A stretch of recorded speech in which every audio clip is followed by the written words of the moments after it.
Bonsoir à tous, bienvenue sur ce stream qui vient à peine de commencer. Vous n'avez rien raté. Ce soir, on va repartir sur le challenge.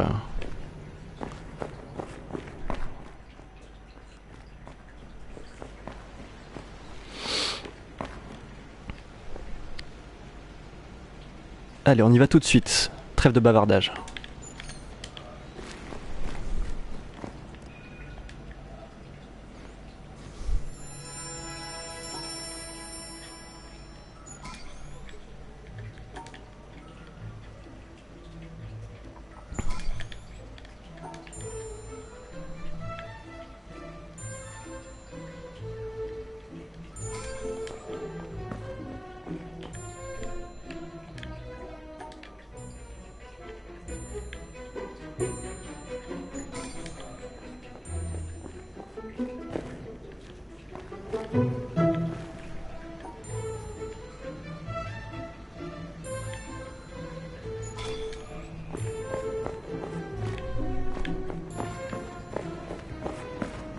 Ah, évidemment, c'était l'autre.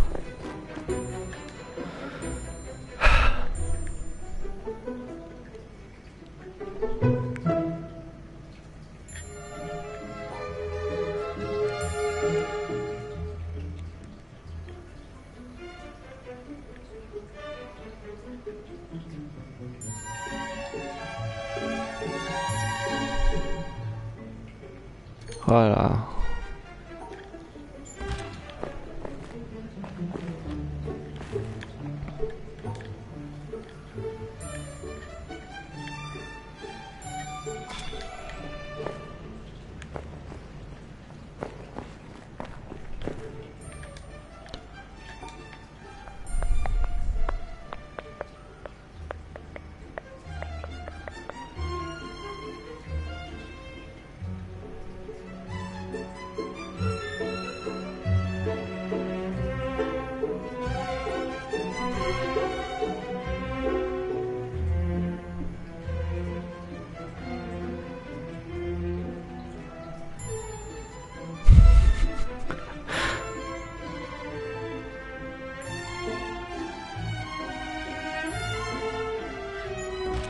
Oh là là, je l'avais pas vu.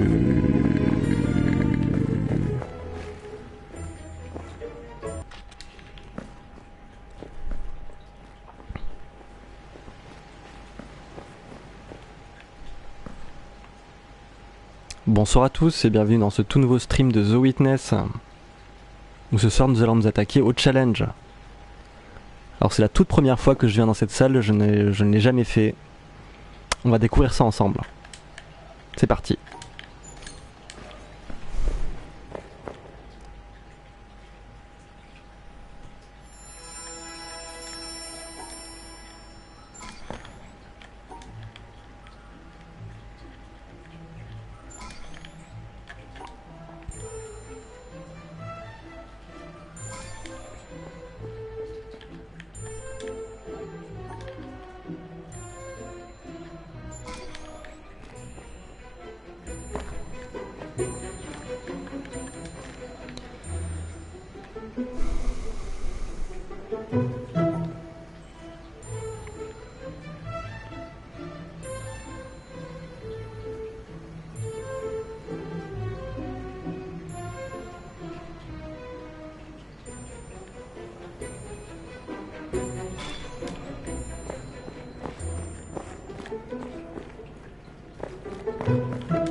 Excusez-moi, je suis un petit peu perdu, je rappelle que c'est ma première tentative, hein, donc tout à fait normal.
Non, j'ai beau refaire la même chose, ça va pas marcher, hein. Ça c'est sûr.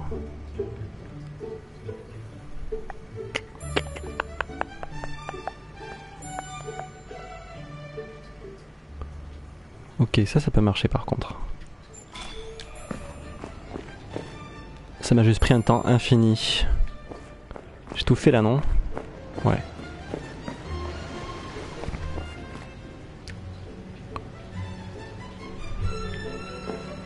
Ça j'aime pas. Ça j'aime pas. Je vais faire celui-là.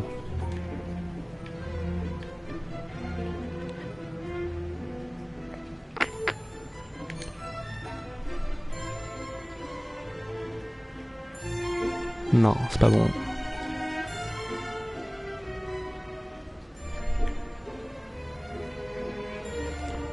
Si j'essayais d'isoler les blancs plutôt, ce serait beaucoup plus simple.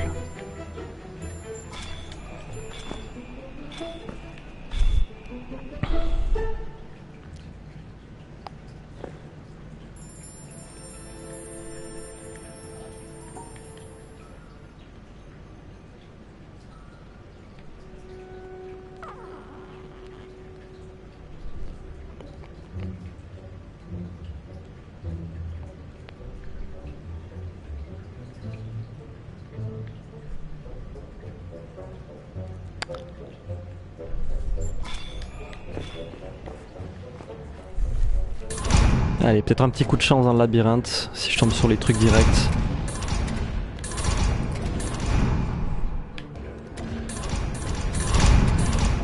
Là, il y en a un. Ok. Alors, d'accord. D'accord.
Oula, ça fait bugger mon jeu tellement...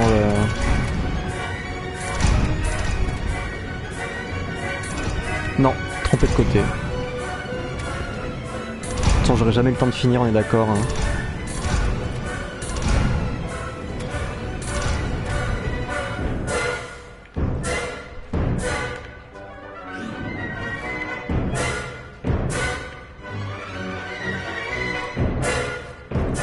Et quoi? Ah oui, bah non.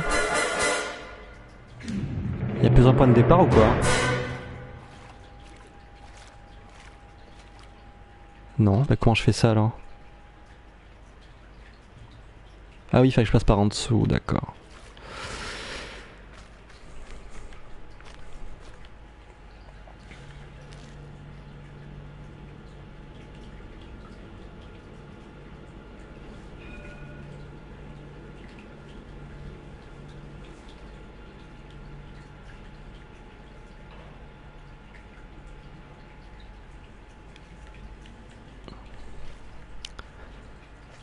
D'accord.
Pour une fois, il était assez facile celui-là.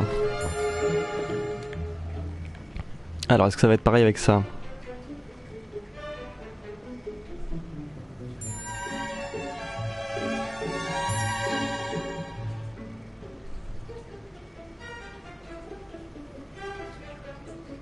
Attends, je suis obligé de partir par là, c'est sûr.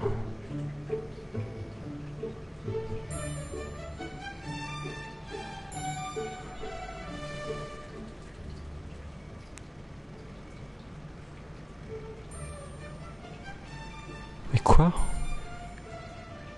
C'est de la merde.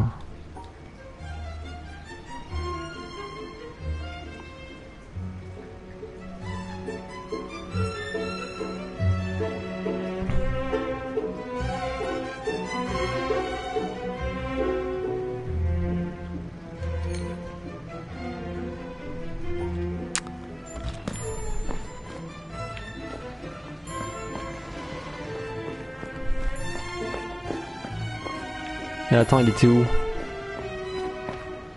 Ah, il était en haut, merde. Ok.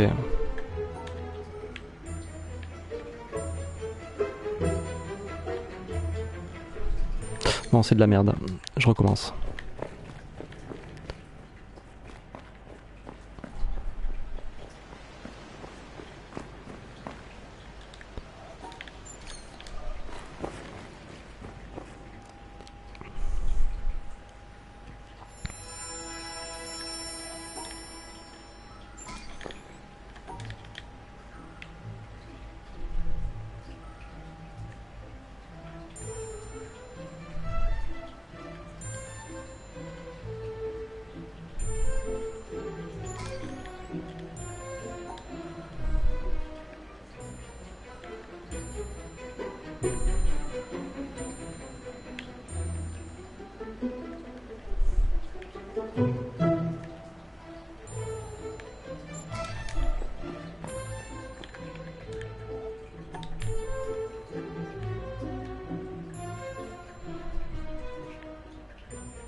J'arrive pas à voir s'il y a des points noirs là ou pas.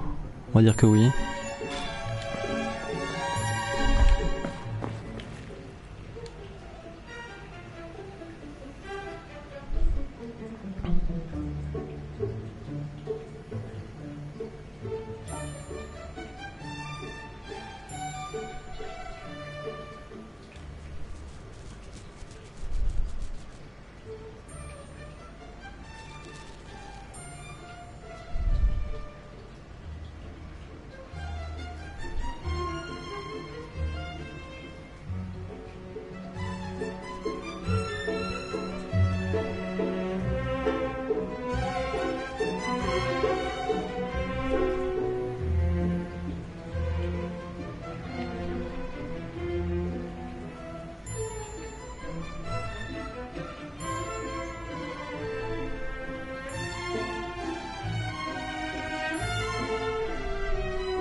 C'était hyper simple.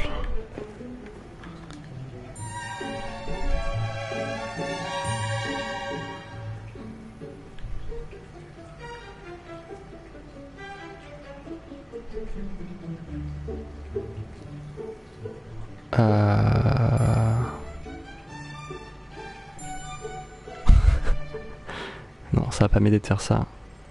En même temps...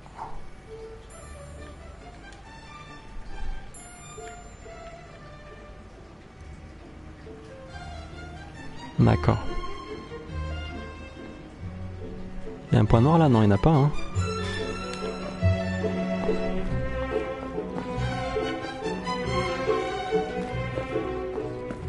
J'ai tout fait. Non, j'ai pas fait lui.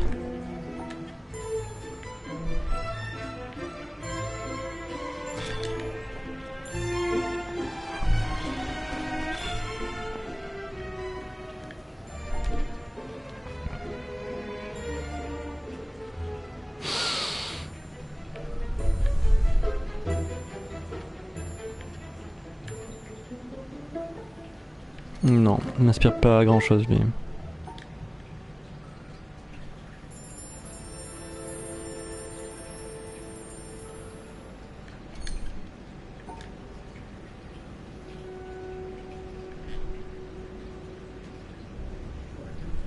Lui non plus.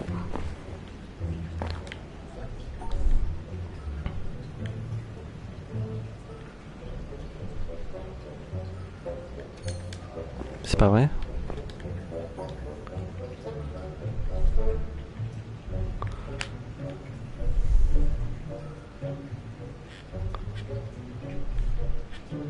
Oh là là. Allez toi, tant pis.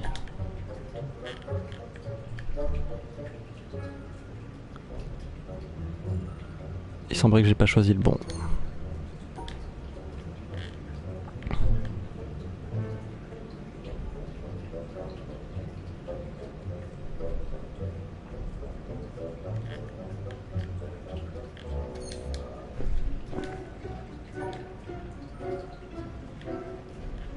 Ouais.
Ok. C'était pas la bonne solution. J'ai dû me tromper au départ.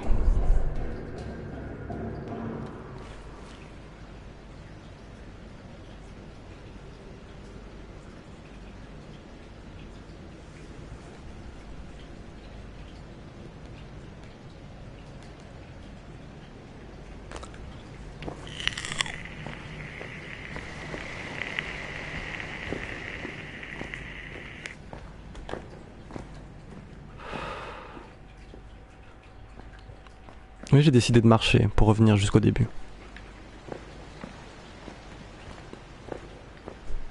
Car après tout, est-ce que ce n'est pas un petit peu ce que nous apprend The Witness, la contemplation de l'environnement? Un petit peu. Allez, tentative numéro 85. C'est parti.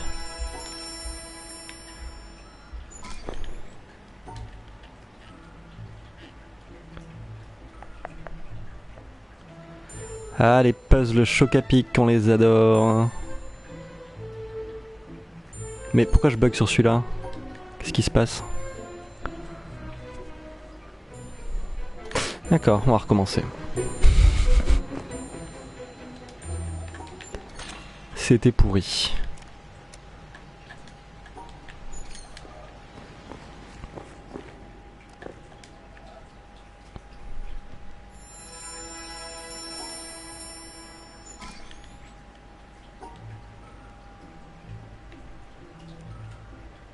Alors ça se trouve, ces espèces de labyrinthes là, ça nous explique où sont les portes dans le labyrinthe réel. J'avoue que j'avais pas pensé à ça, mais c'est une possibilité. Mais je ne vais rien en faire et je vais plutôt partir courir comme un dératé dans le labyrinthe.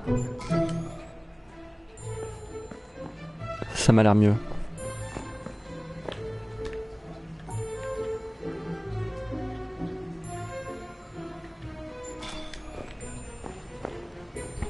Je fais quoi? Je suis où?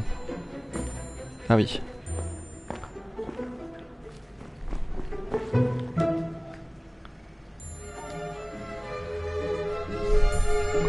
C'est pas Jojo ça, hein. Ça me plaît pas des masses.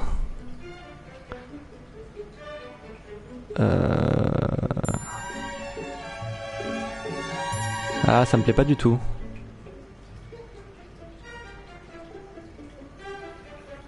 À quel moment je devais passer par là?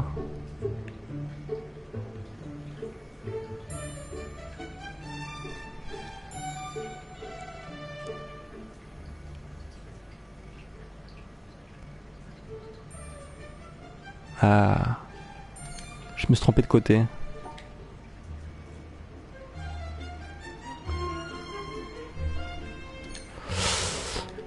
C'est de la merde.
Ok.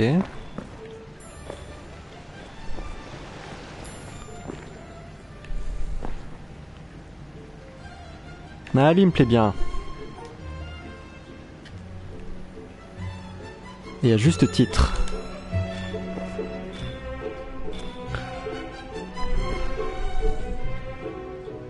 Ouais. Ok. Ah non, c'est caca. Ah, peut-être pas en fait. Ah si, c'est caca. Ou alors... Non, non, c'est bien caca, d'accord.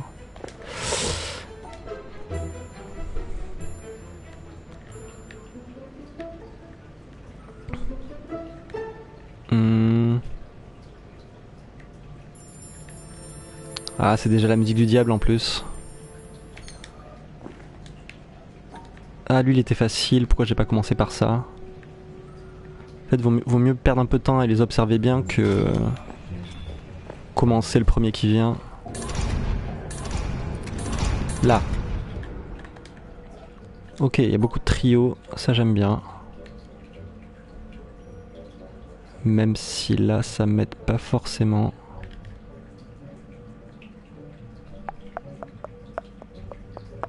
Non, c'est pas bon.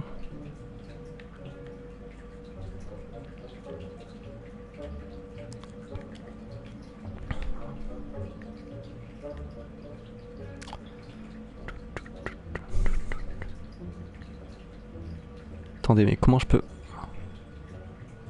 Ah oui, comme ça, putain.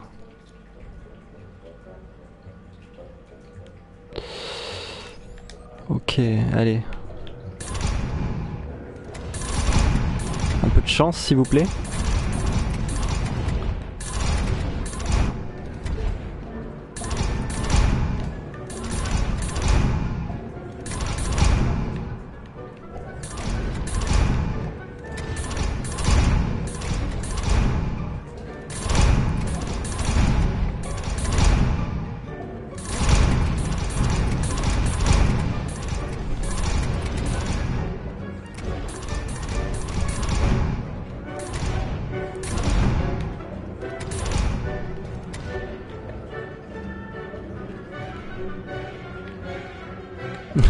D'accord.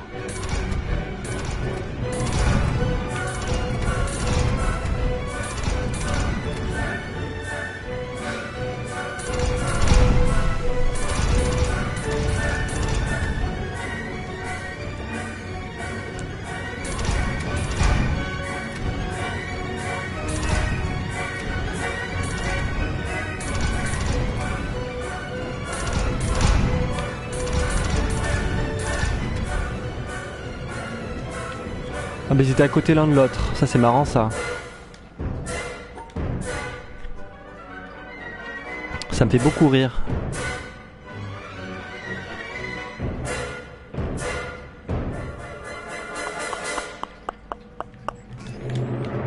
Ah bah moi je l'ai fini, c'est cool. Je suis satisfait.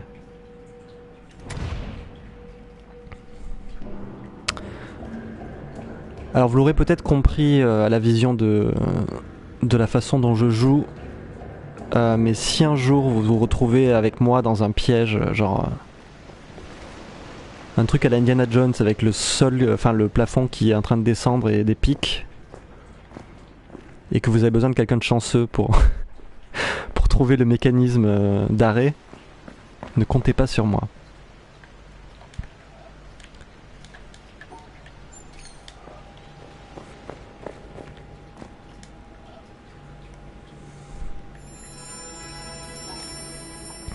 Moi je serais plutôt du genre à trouver le mécanisme qui accélère la descente du plafond.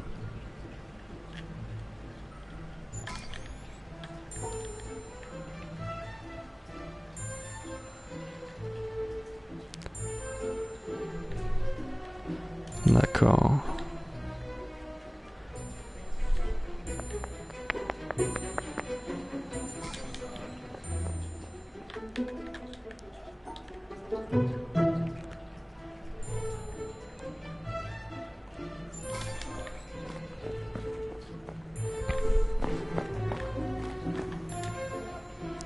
Ça c'est moche. Je le sais déjà.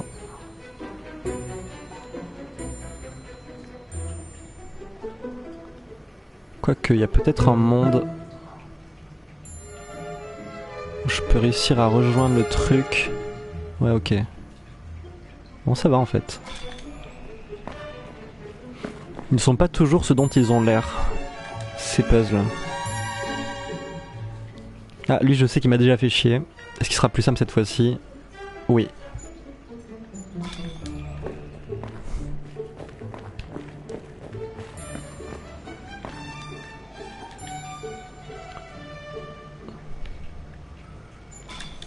Ok, là j'ai eu la version challenge pour les enfants de 3 ans, hein, parce que jusqu'ici il n'y a aucun souci. Tout est hyper facile.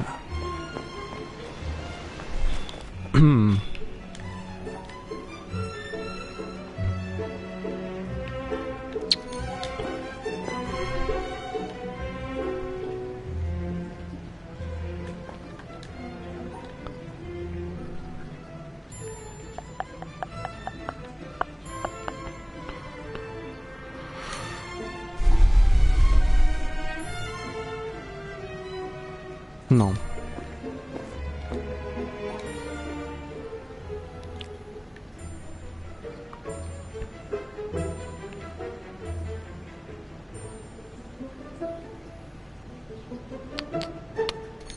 Si j'avais commencé par lui peut-être.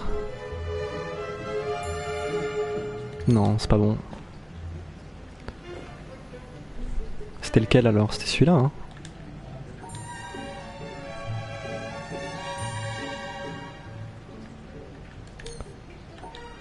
Si j'isole lui dès le départ.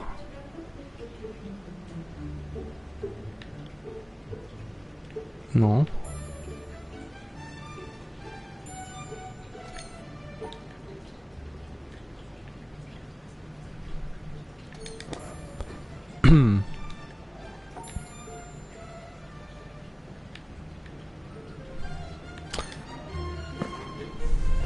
J'en vois aucun là qui me parle. Attends, celui-là il est hyper easy. Ok, d'accord. J'ai dû le faire 3 fois sans comprendre et en fait c'était hyper simple.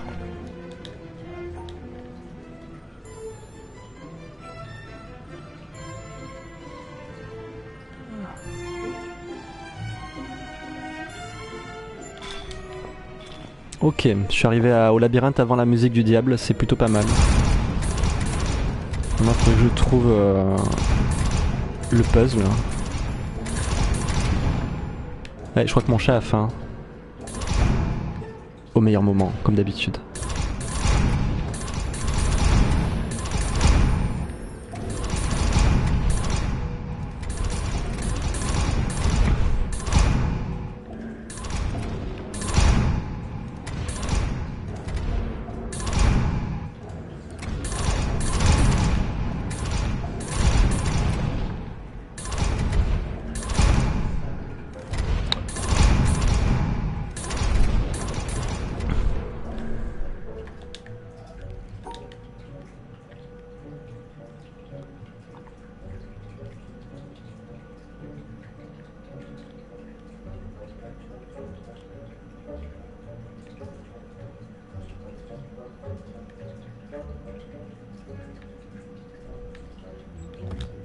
Bah.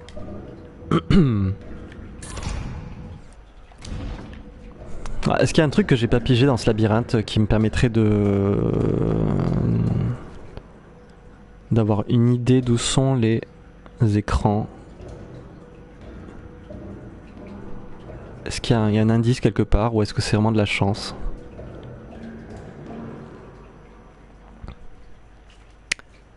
Je ne sais pas.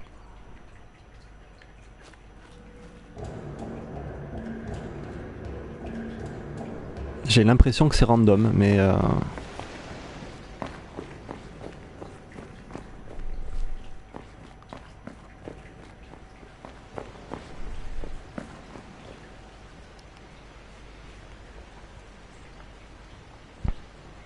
allez, petite pause publicitaire de 30 secondes. Je vais essayer de lancer une pub de 30 secondes pour voir.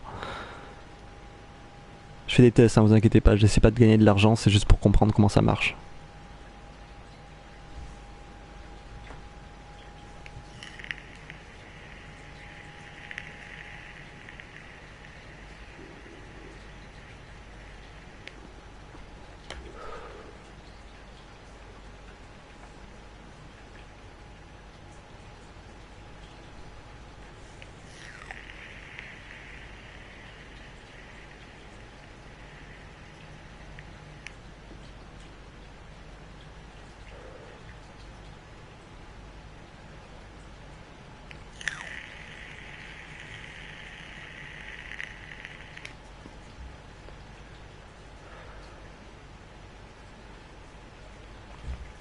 Ah, t'es revenu toi? Ça a marché ou pas? Alors dites-moi, qu'est-ce que vous avez vu pendant ces 30 secondes? Est-ce que vous avez vu une publicité pour une crème anti-hémorroïde ou un truc anticellulite, je sais pas. Pour des préservatifs ultra confort. Je sais même pas si ça a marché en fait.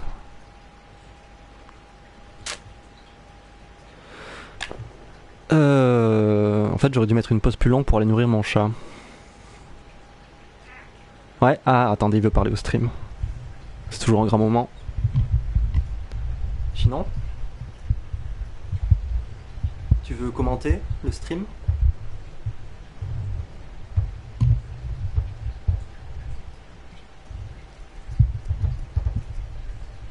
T'as faim? Ouais? Est-ce que tu crois que je devrais faire une pause dans le challenge et te donner à manger? Ouais? Bon, je crois que c'est clair.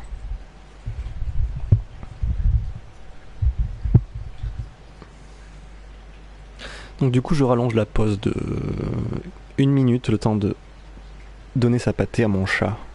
A tout de suite. Je mets pas de pub, hein, je suis gentil.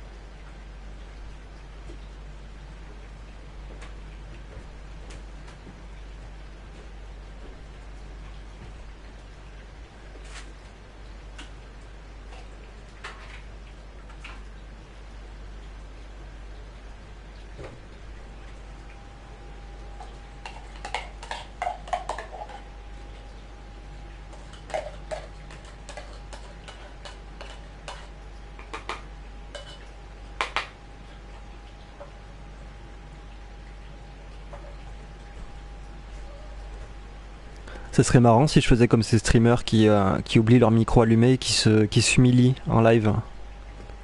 Je vais essayer. C'est pour qui la bonne pâtée à son chacha?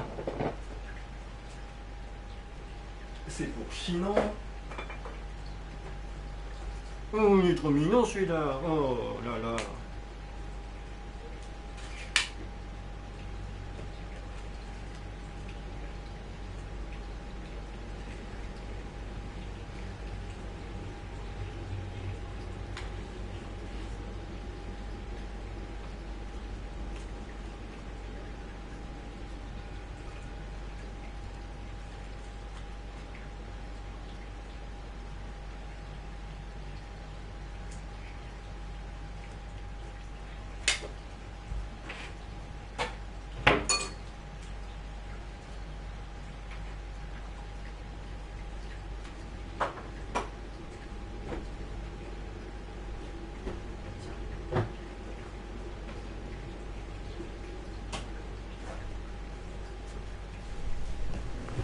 Mais oui, je t'aime mon petit chat, ne le dis à personne, ce sera notre petit secret. De retour sur le stream pour la suite.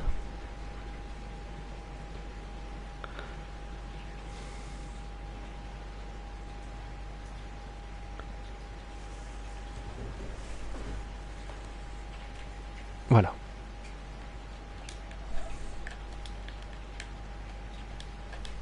Ah, j'arrive plus à cliquer sur le bouton.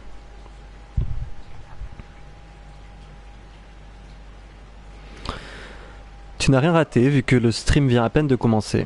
Bonsoir à tous, bienvenue sur le challenge de The Witness. Alors c'est la première fois que je le fais, je suis un peu fébrile. On va voir ce qui se passe déjà. Quand je clique sur ce truc. Voilà. Ça fait de la musique apparemment.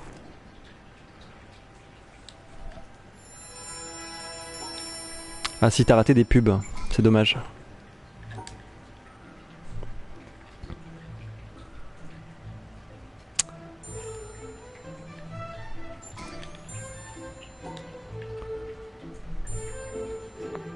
Bon, ça c'est de la merde, je le sais déjà. Ça aussi. Ok, je devrais juste isoler les noirs en fait. Non. Je devrais isoler les blancs. Je devrais isoler ce blanc en fait.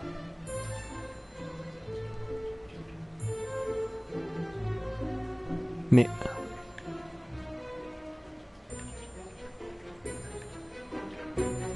Ah oui, d'accord. Oh là, il est chiant celui-là.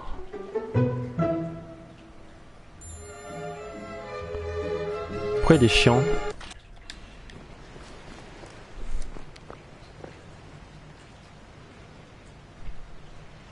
Bonsoir à tous, bienvenue sur ce stream de The Witness où nous allons pour la toute première fois essayer de s'attaquer au challenge. Alors je sais pas ce qui m'attend, je suis un petit peu fébrile. C'est parti.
D'accord. Il y en avait un qui était plus simple que les autres.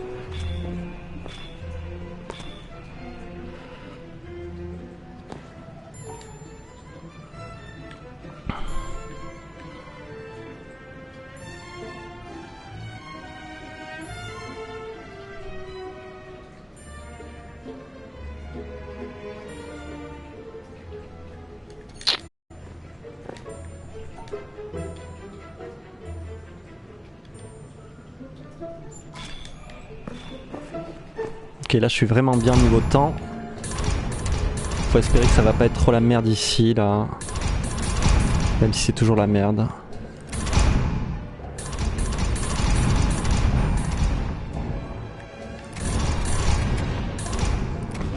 Faut savoir qu'en plus les puzzles sont un petit peu renfoncés à l'intérieur des écrans, donc je suis pas sûr qu'on puisse les voir du bout de l'allée par exemple. C'est un petit peu embêtant.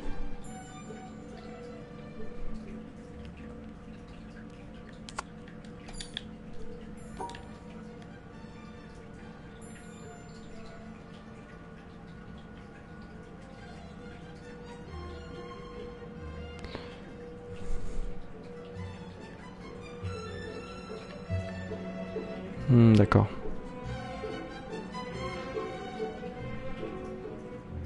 Non, je passe sur 3 trucs là.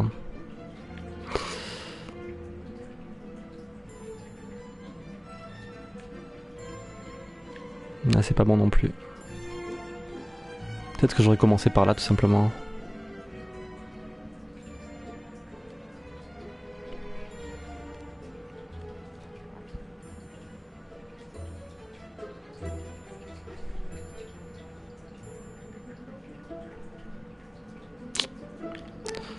Non.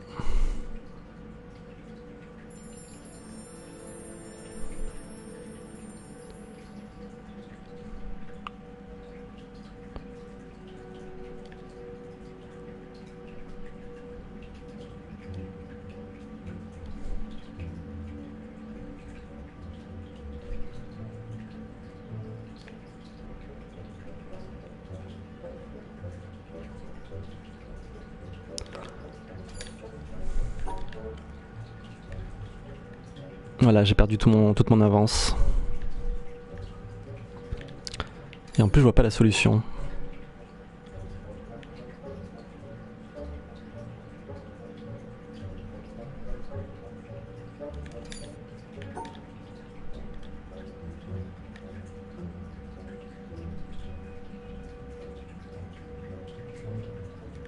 D'accord.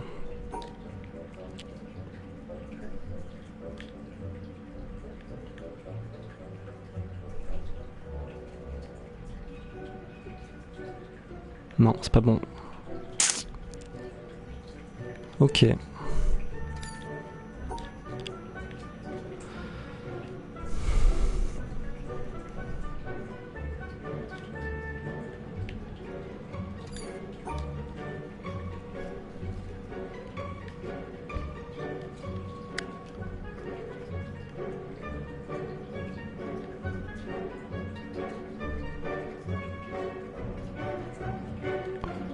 Celui-là, il faut que je passe par en haut. Hein.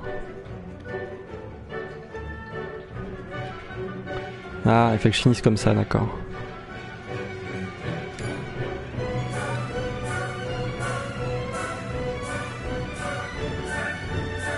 Un truc comme ça. Ah, c'est bien, moi j'ai trouvé la solution à la fin.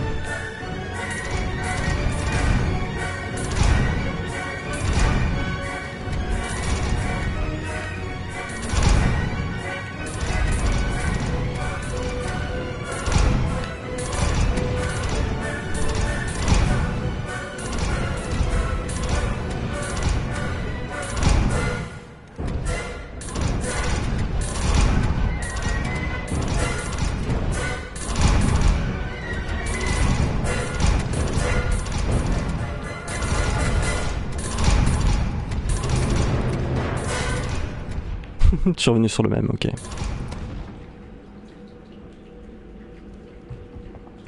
Bon, c'est pas mal pour une première tentative. Est-ce que c'est... Bon, alors je sais pas si c'est un spoil ou pas, si je te demande ça, mais est-ce que c'est purement random cette salle ou est-ce que je peux avoir un indice quelque part pour savoir où sont les écrans ou...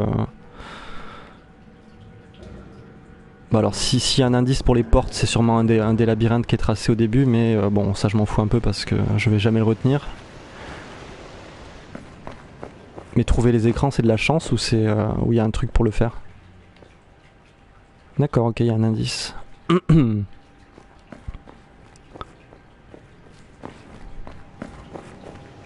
C'est un indice pour les écrans ou un indice pour le labyrinthe? Parce que le labyrinthe, je m'en fous.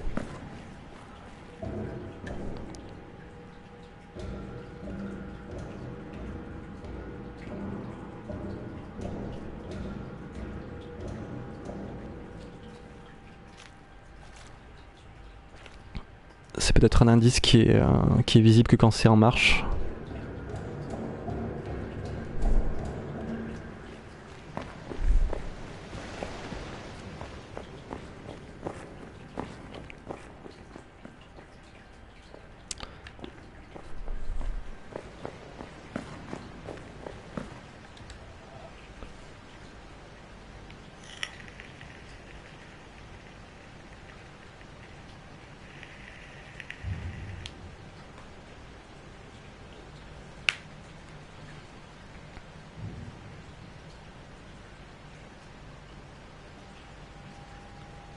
Alors j'en connais un qui veut sa petite pub de 30 secondes sur les problèmes de décalotage, apparemment.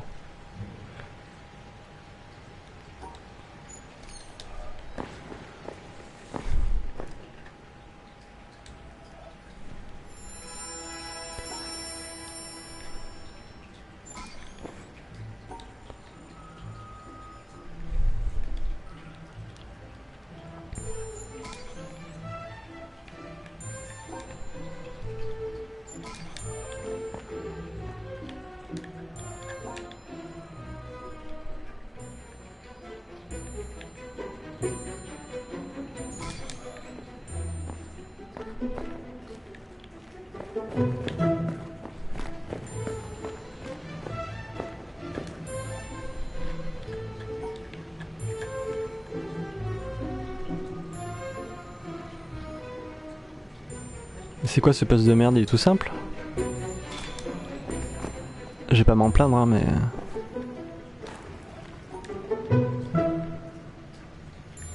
Ok.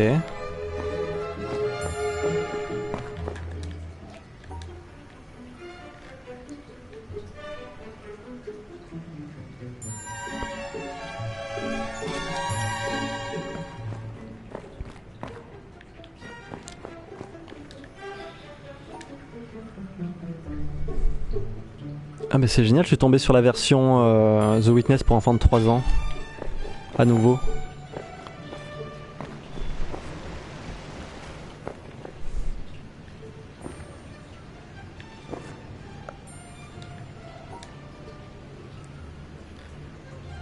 Ah, ça c'était la mauvaise idée.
Bon, l'indice n'est pas là a priori.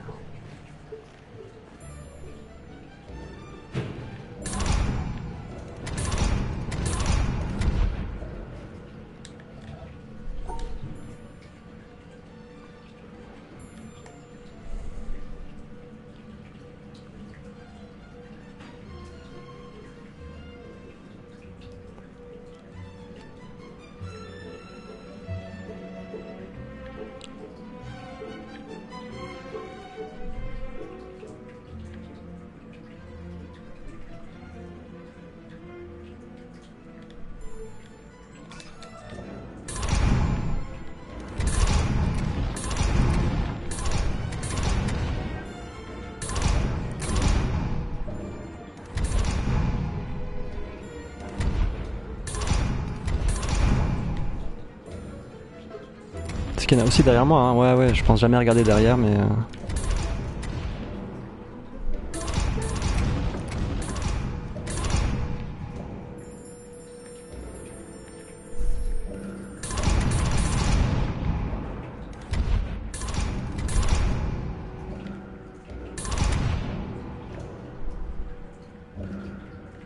J'ai cru voir une croix. Est-ce que ce serait l'indice? Non, je pense qu'il vaut mieux courir comme un con. Ah.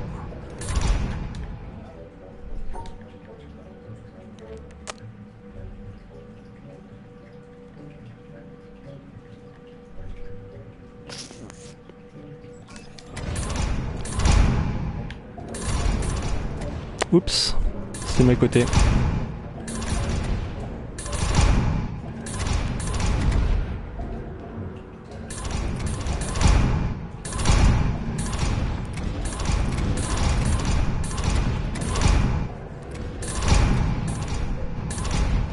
Oh.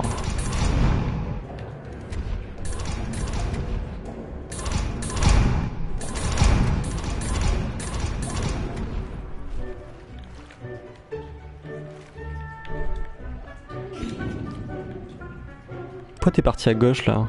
Je t'ai jamais demandé d'aller à gauche, hein. Oh putain.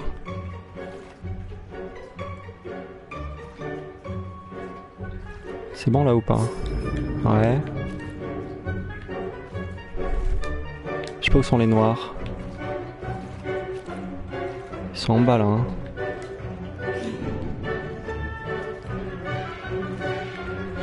Ah oui.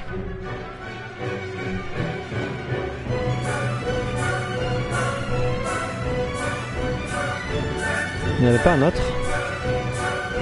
Si, là-bas.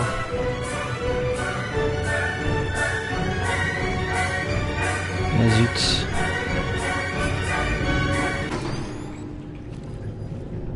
Ok. Ah ben voilà, j'ai réussi. Lol.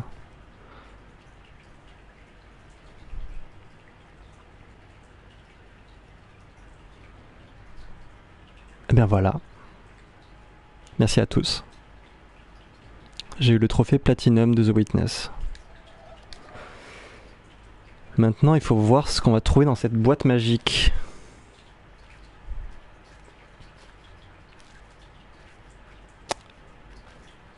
À mon avis, ce sera la La réponse ultime, est-ce que Dieu existe? Ou est-ce que ce n'est qu'un ramassis de conneries? Attention, on écoute ça ensemble. Ou on regarde ça ensemble, je sais pas. Ne quittez pas le stream parce qu'après on a encore un film à voir, hein, je vous rappelle. On aura 2 films à voir. Ah, pourquoi tu peux utiliser Wong tout d'un coup? C'est cool, mais...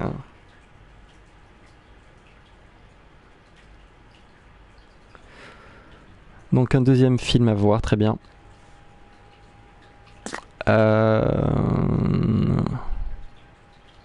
Donc il y a celui-là. Qu'est-ce que c'est? Comment je vais le dessiner celui-là? Je le garderai pour la fin évidemment, hein, vu que c'est a priori le dernier film du jeu, j'imagine. Donc il faut faire une bouclette qui passe à l'intérieur et qui ferme la bouclette. D'accord, bon j'essaierai de m'en souvenir. Je m'en souviendrai pas, évidemment.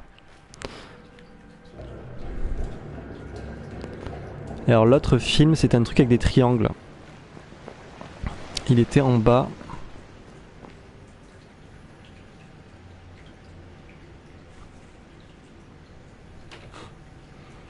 Ah, c'est donc ça.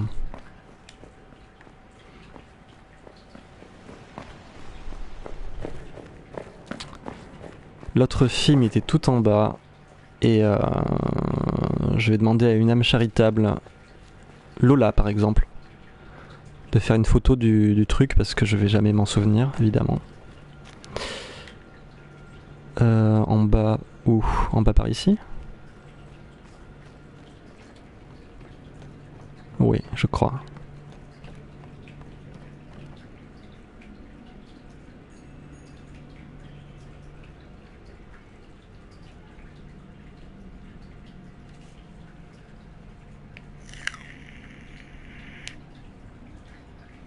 Le tracé du puzzle sur la table. La table du début où il y a le... Ah bah il y a un truc que j'avais pas vu, tiens. On va finir The Witness en beauté avec des tas de messages audio et de films. I thought my voyage had come to its end, at the last limit of my power. That the path before me was closed, the provisions exhausted, and the time come to take shelter in silent obscurity. But I find that thy will knows no end in me, and when words die out on the tongue, new melodies break forth from the heart. And where old tracks are lost, new country is revealed with its wonders.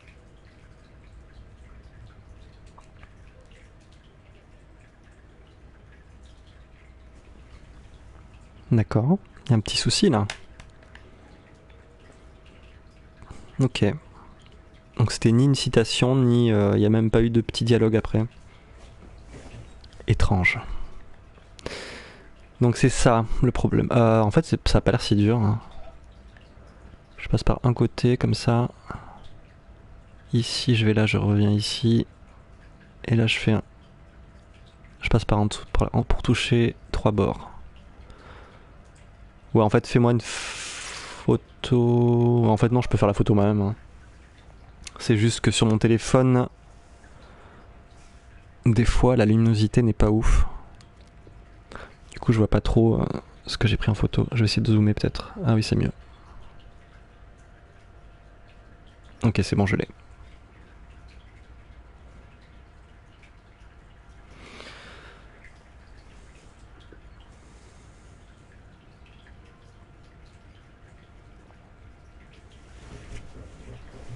Ouais, je l'avais faite, mais en fait, j'avais pas zoomé, donc du coup, la luminosité n'était pas suffisante. Mais en même temps, il y a une VOD, donc j'aurais pu regarder dessus, tout simplement.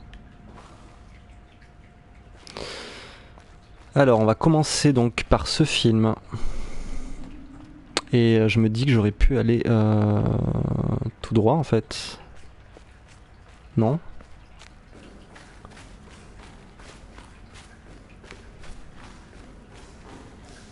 Ah non, c'est le désert.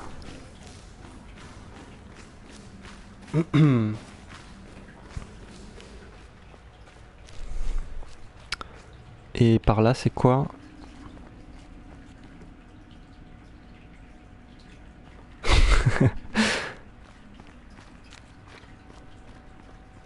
Bah là, j'avoue, je fais un peu la totale parce qu'il y a à la fois la musique du challenge qui va se faire target par les ayants droit, plus le petit film.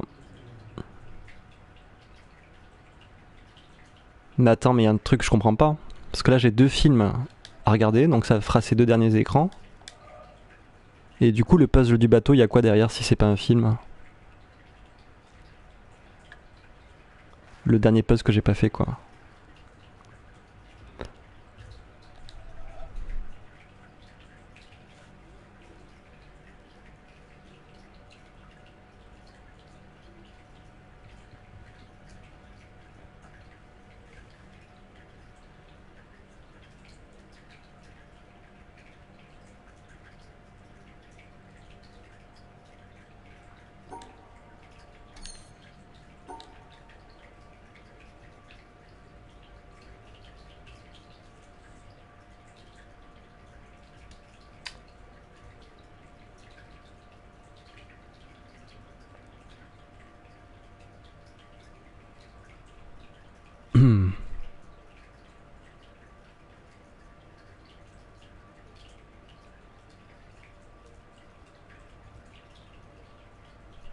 Mais attends, mais c'est pas...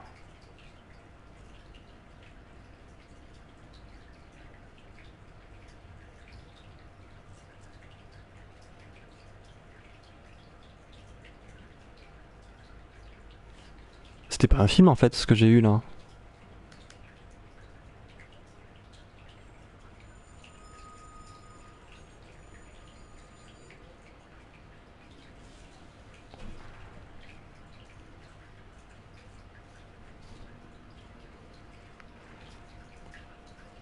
Qu'est-ce que c'est si c'est pas un film?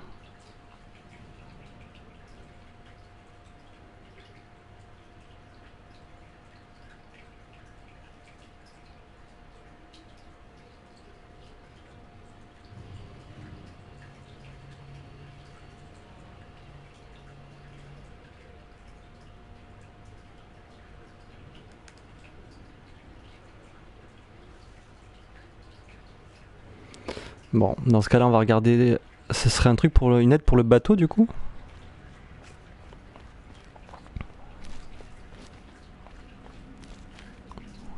Du coup, on va regarder. Bah, j'aurais dû rester là. On va regarder le film de challenge. Alors, faut que je me rappelle. Mon pense-bête, c'était quoi? C'était une bouclette qui part à l'extérieur. Je sais pas. Lola, est-ce que tu l'as pris en photo ou tu t'en rappelles? Parce que comme je m'y attendais, j'ai oublié ce que c'était. C'était une bouclette qui part à l'extérieur et qui revient vers l'intérieur. Un truc comme ça.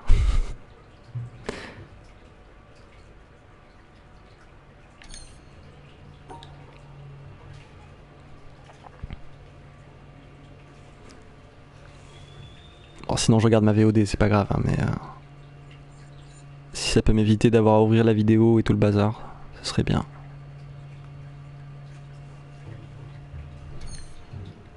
Une bouclette qui part à l'extérieur et qui revient à l'intérieur. Pas du tout.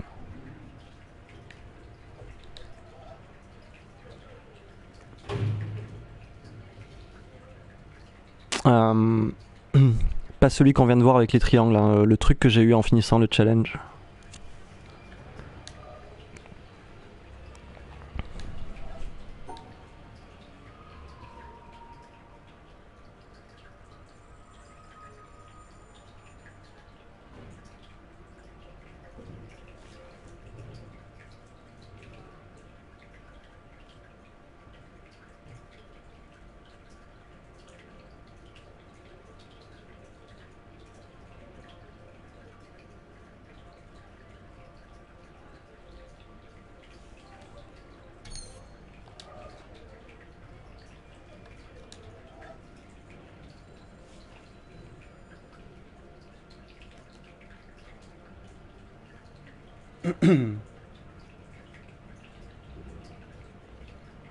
Tu l'as pas?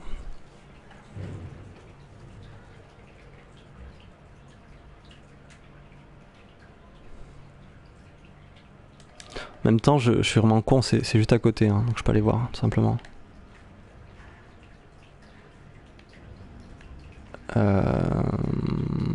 C'est tout droit, par là-bas.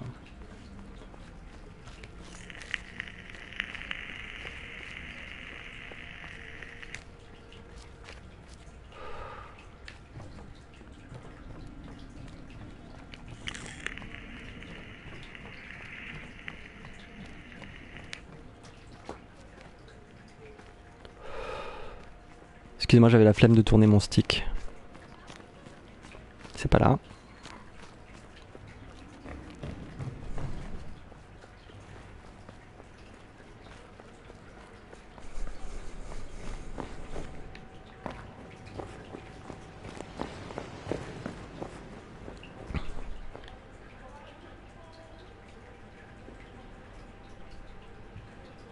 Donc c'était ça l'indice.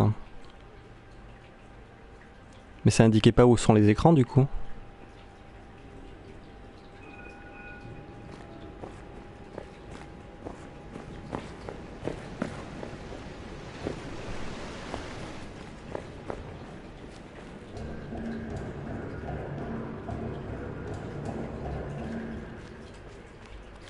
Alors.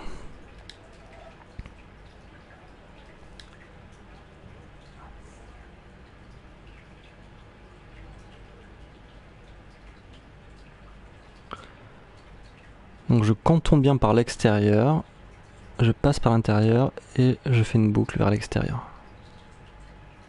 Je te laisse faire une petite photo si tu veux, au cas où j'oublie d'ici là.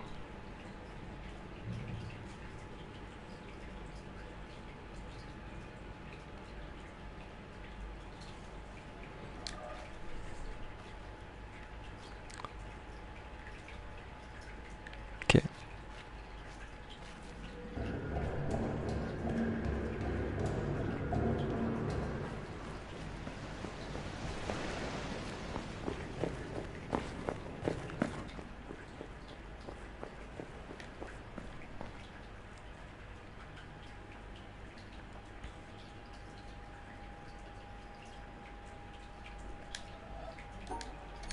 Ah d'accord.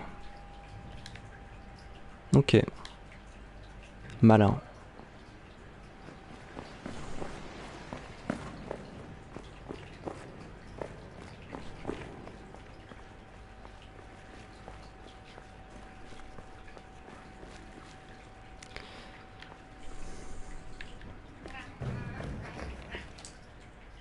Qu'est-ce qu'il y a sinon? Pourquoi tu me ramènes une paille? Ah d'accord. Euh...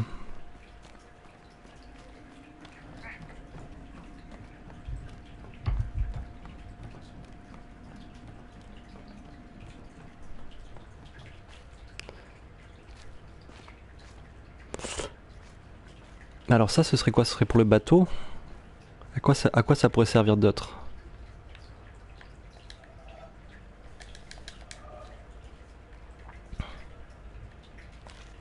Attends, il disait quoi le message? Je sais pas. I thought my voyage had come to its end, at the last limit of my power. That the path before me was closed, the provisions exhausted, and the time come to take shelter in silent obscurity. But I find that thy will knows no end in me, and when words die out on the tongue, new melodies break forth from the heart. And where old tracks are lost, new country is revealed with its wonders.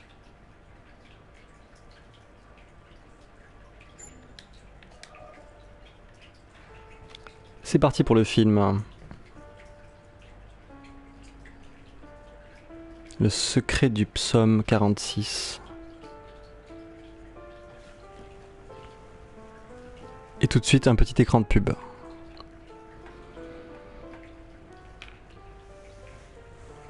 How many of you here have personally witnessed a total eclipse of the sun. To stand one day in the shadow of the moon is one of my humble goals in life. The closest I ever came was over 30 years ago. On February 26, 1979, a solar eclipse passed directly over the city of Portland. I bought my bus tickets and found a place to stay, but in the end, I couldn't get the time off work. Well, anyone who lives in Portland Can tell you that the chances of catching the sun in February are pretty slim. And sure enough, the skies over the city that day were completely overcast. I wouldn't have seen a thing. That work I couldn't get out of was my first job out of college.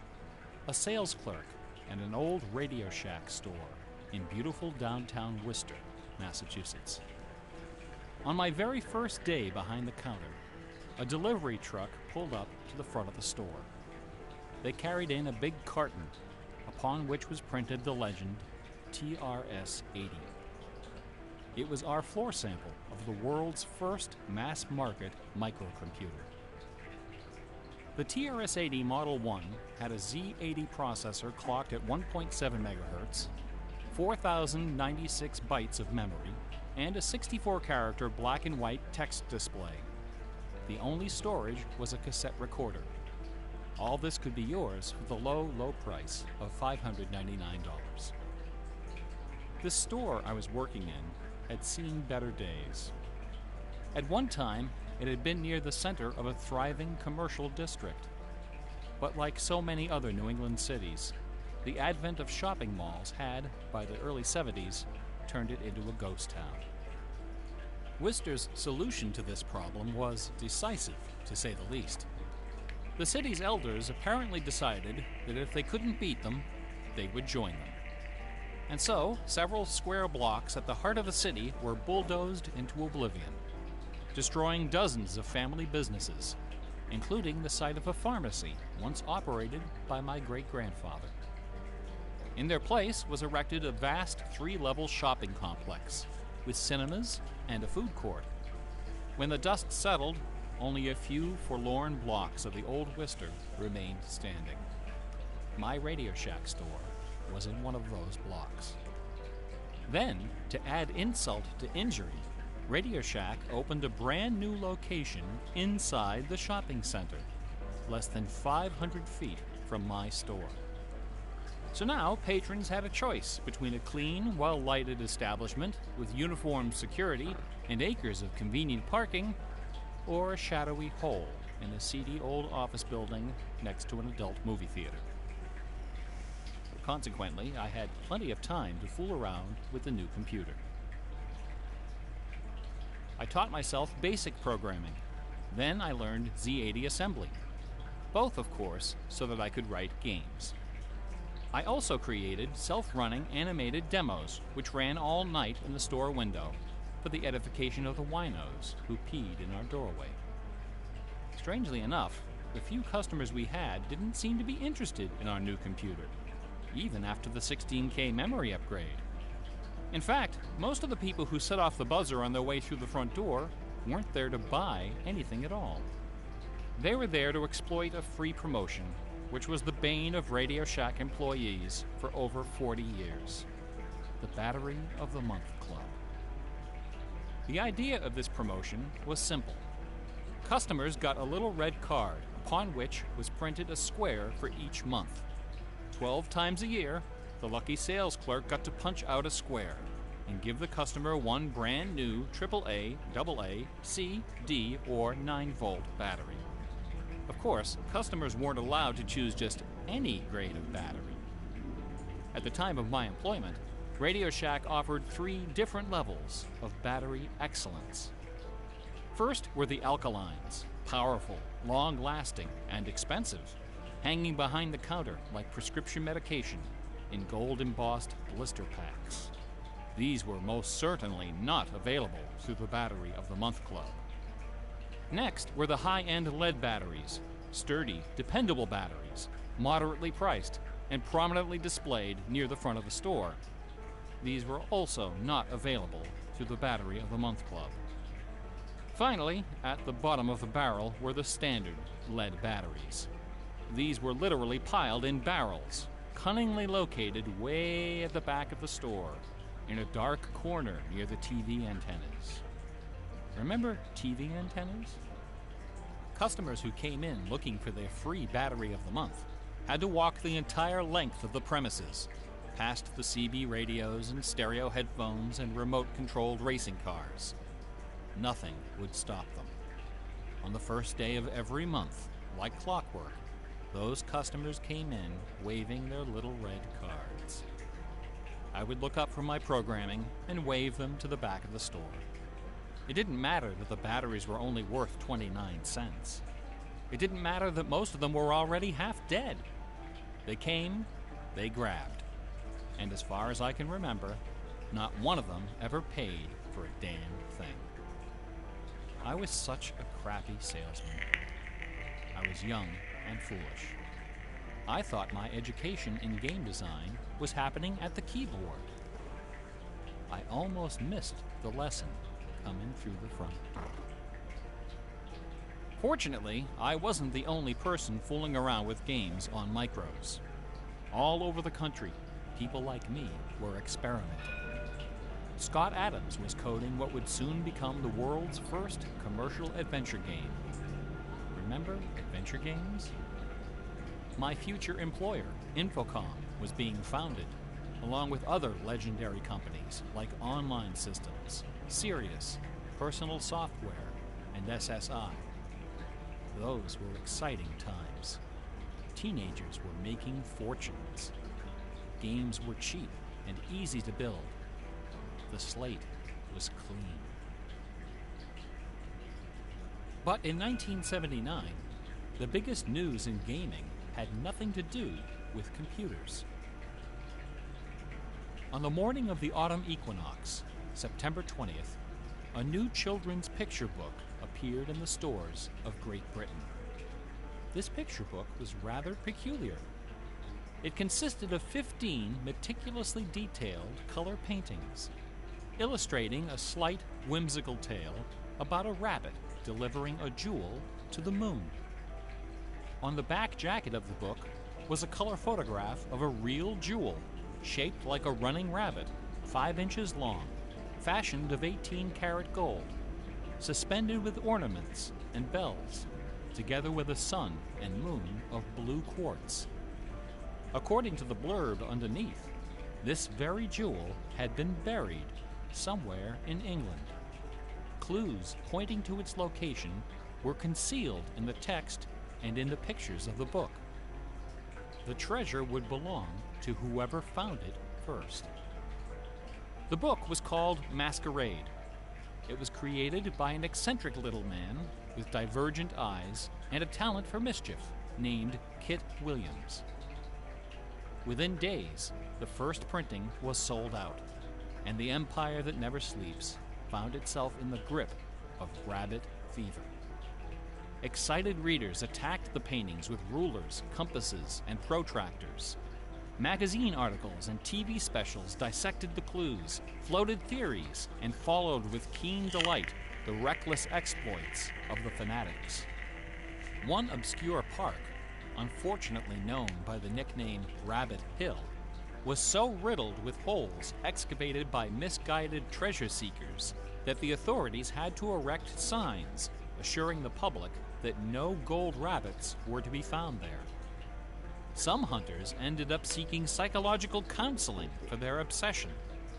The craze leapt over the Atlantic Ocean and invaded America, France, Italy, and Germany. It sold over 1 million copies in a few months, a record unrivaled by any children's title until the advent of Harry Potter. Over 150,000 copies were sold in foreign translations, including 80,000 copies in Japanese, despite the fact that the puzzle was only solvable in English. It didn't matter that the Masquerade jewel was only worth a few $1,000s. Many seekers spent far more than that in their months of exploration and travel. It was the thrill of the chase, the possibility of being the one. Treasure hunts, secret messages, and hidden things seem to exert an irresistible appeal. They're fun to look for and to talk about, and this fact of human psychology has been exploited in computer games since the earliest days. It finds expression in the hidden surprises we call Easter eggs. Atari's Stephen Wright is credited with coining this term in the first issue of Electronic Games magazine. The first Easter egg in a commercial computer game appeared in an early Atari 2600 cartridge called, simply enough, Adventure. By a sequence of unlikely movements and obscure manipulations, players could discover a secret room where the words "created by Warren Robinett" appeared in flashing letters. Over the decades, Easter eggs and their evil twin, cheat codes, have become an industry within an industry. Entire magazines and websites are now devoted to their carefully orchestrated discovery and dissemination. They're part of our toolkit, our basic vocabulary, the language of computer game design. Computer gamers may have been the first to refer to hidden surprises as Easter eggs, but we certainly weren't the first to use them. Painters, composers, and artists of every discipline have been hiding stuff in their works for centuries. The recent advent of VCRs and Laserdisc players with freeze-frame capability exposed decades of secret Disney erotica. Thomas Kincaid, the self-appointed painter of light, amuses himself by hiding the letter N in his works. A number beside his signature indicates how many N's are hidden in each painting. Picasso, Dali, Raphael, Poussin, and dozens of other painters concealed all kinds of stuff in their paintings. A favorite trick was hiding portraits of themselves, their families, friends, and fellow artists in crowd scenes. El Greco loved dogs, but the Catholic Church forbid him from including any in his sacred paintings. So he hid them, usually within the outlines of celestial clouds. Composer Dmitri Shostakovich chafed under the political censorship imposed by the Soviet Ministry of Culture. His symphonies and chamber works are loaded with hidden signatures and subversive subtexts, which, had they been recognized, would have sent him to Siberia. Mozart's opera, The Magic Flute, is filled with musical allusions to the rituals of the Freemasons, the ancient secret society of which he and his mentor Haydn were members. But the most famous purveyor of Easter eggs is that champion of the late Baroque, the ultimate musical nerd, Johann Sebastian Bach. Bach was a student of gematria, the art of assigning numeric values to letters of the alphabet. A equals 1, B equals 2, C equals 3, etc.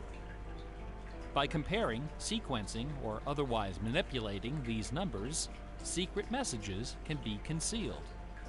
Bach took particular delight in the geometrical numbers 14 and 41. 14 is the sum of the initials of his last name. B equals 2, A equals 1, C equals 3, and H equals 8. 41 is the sum of his expanded initials, J.S. Bach. These two numbers show up over and over again in Bach's compositions. One of the better-known examples is his setting of the chorale Vor deinem Thron. The first line of the melody contains exactly 14 notes, and the entire melody, from start to finish, contains 41. Another of Bach's favorite games was the puzzle canon. A canon is a melody that sounds good when you play it on top of itself, a little bit out of sync. Frere Jacques and Row, Row, Row Your Boat are familiar examples of simple, two-voice canons. But a canon can employ any number of voices, and you don't have to play each voice the same way either. You can change the octave, transpose the key, invert the pitch, play it backwards, or any combination. Finding melodies that make good multi-voice canons is a fussy and difficult art, of which Bach was an undisputed master. Now, in a puzzle canon, the composer specifies the basic melody and the number of voices, but not the relationship of the voices. The student has to figure out the position and key of each voice, and whether to perform them inverted and/or backwards. Bach wrote quite a number of puzzle canons. The most famous, BWV 1076, is part of a fascinating story. One of Bach's students was a fellow by the name of Lorenz Misler, founder of the Society of Musical Science. This elite, invitation-only institution devoted itself to the study of Pythagorean philosophy and the union of music and mathematics. Its distinguished membership reads like a who's who of German composers, including Handel, Telemann, and eventually Mozart. Applicants for membership in the society were required to submit an oil portrait of themselves, along with a specimen of original music. With nerdly efficiency, Society member number 14 decided to combine these admission requirements into a single work. He sat for a portrait with Elias Hausmann, official artist at the court of Dresden. This portrait, which now hangs in the gallery of the town hall in Leipzig, is the only indisputably authentic image of Bach in existence. The Hausmann portrait shows Bach dressed in a formal coat with exactly 14 buttons. In his hand is a sheet of music paper, upon which is written a puzzle canon for 6 simultaneous voices. In 1974, a manuscript was discovered which proved that this canon was the 13th in a series of exactly 14 canons based on the ground theme of the famous Goldberg variations. As if these musical gymnastics weren't enough, Bach liked to hide messages in his compositions by assigning notes to the letters. His initials, B-A-C-H, correspond to the pitch sequence B-flat, A, C, and B natural in German letter notation. This theme makes its most memorable appearance in the last bars of his final composition, The Art of Fugue, published soon after his death in 1750. The word fugue comes from the Latin fuga, which means flight, as in running away. So the art of fugue is the art of flight, the art of taking a theme and running with it. Bach wrote hundreds of fugues, but none as sublime as this sequence of 14. In the last and most complicated fugue in the series, the first and second sections develop normally. This is followed by the B-A-C-H signature, and then suddenly, without any warning or structural justification, the fugue stops, dead in its tracks. One of the composer's 20 children, his son Carl Philipp Emanuel, claimed that Bach died moments after those last few notes were written. This story is probably apocryphal. The Easter eggs in Bach's music are a pleasant obscurity, known chiefly to professors and students of Baroque music. But in March of 2002, when this lecture was first delivered, those Easter eggs were the talk of the entire classical music industry. Sitting near the top of the classical music charts that month was a compact disc on the ECM label called Morimer.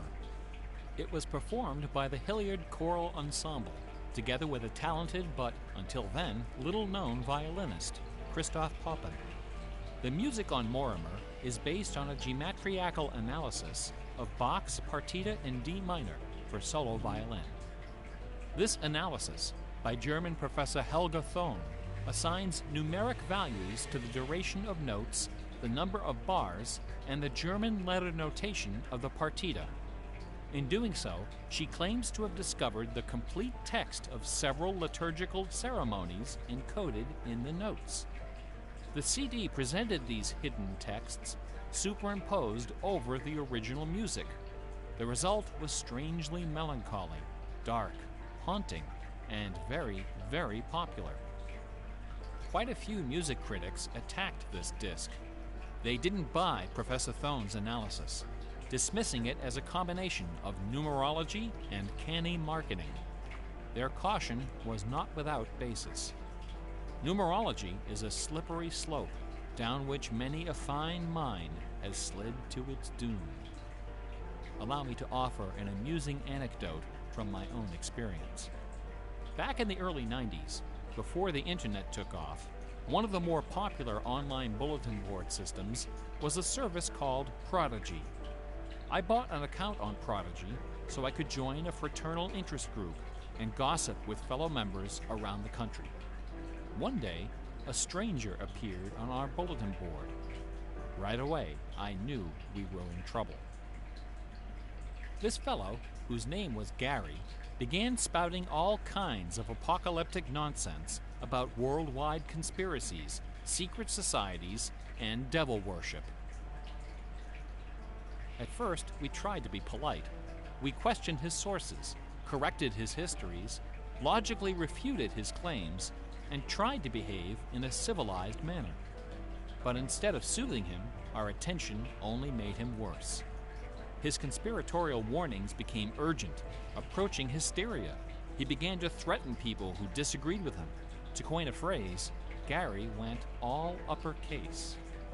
But his most urgent warnings weren't about the gays, the Jews, the Rockefellers, or the Illuminati. According to Gary, the greatest enemy of mankind was Santa Claus. Gary claimed to possess a secret numerical formula that proved beyond a shadow of a doubt that Santa Claus was an avatar of the Antichrist. Intrigued, we pressed Gary to reveal his formula. In doing so, we walked right into his trap. We should have known he had a book to sell. I fell for it. I sent him the $15. Less than a week later, the book arrived. Above an ominous photograph of the Washington Monument was emblazoned the title, 666, The Final Warning. Inside this privately printed 494-page monster, Gary reveals a simple geometrical formula, which he claims was developed by the ancient Sumerians. This formula assigns successive products of 6 to each letter of the alphabet. A equals 6, B equals 12, C equals 18, etc. Imagine my dismay when I applied this ancient formula to the name Santa Claus and obtained the blasphemous sum of 666, the biblical number of the beast. I went on Prodigy and reported to the stunned members of our interest group that Gary was right after all. There could be no doubt that according to the unimpeachable wisdom of ancient Samaria, Santa Claus was the Antichrist. I then went on to point out several other names which, when submitted to Gary's formula, also produced the sum 666. Names like St. James, New York, and New Mexico. Soon the bulletin board was filled with discoveries like computer, Boston tea, and most sinister of all, sing karaoke. Gary left us alone after that. I got my $15 worth. But Gary is hardly the first person to connect secret codes to the Bible. People have been looking for Easter eggs in the Bible for hundreds of years. The Hebrew mystical tradition of Kabbalah can be described as a geometrical meditation on the Pentateuch, the first 5 books of the Old Testament. The advent of computers has made the application of numerology to the Bible fast and efficient. The latest spate of Bible searching was instigated by a book published in 1998 by Michael Drosnin, a former Wall Street Journal reporter. His book, The Bible Code, applied a skip cipher in which every nth character in a text is combined to form a message. By applying his skip cipher to the Hebrew text of the Old Testament, Drosnin claimed to have discovered predictions of World War II, the Holocaust, Hiroshima, the assassination of Yitzhak Rabin and both Kennedys, the moon landing, Watergate, the Oklahoma City bombing, the election of Bill Clinton, the death of Princess Di, and the comet that collided with Jupiter. He also found predictions of a giant earthquake in LA, a meteor hitting the Earth, and nuclear Armageddon, all scheduled to occur before the end of the last decade. The Bible Code spent many weeks on the bestseller lists, spawning several sequels and dozens of imitators.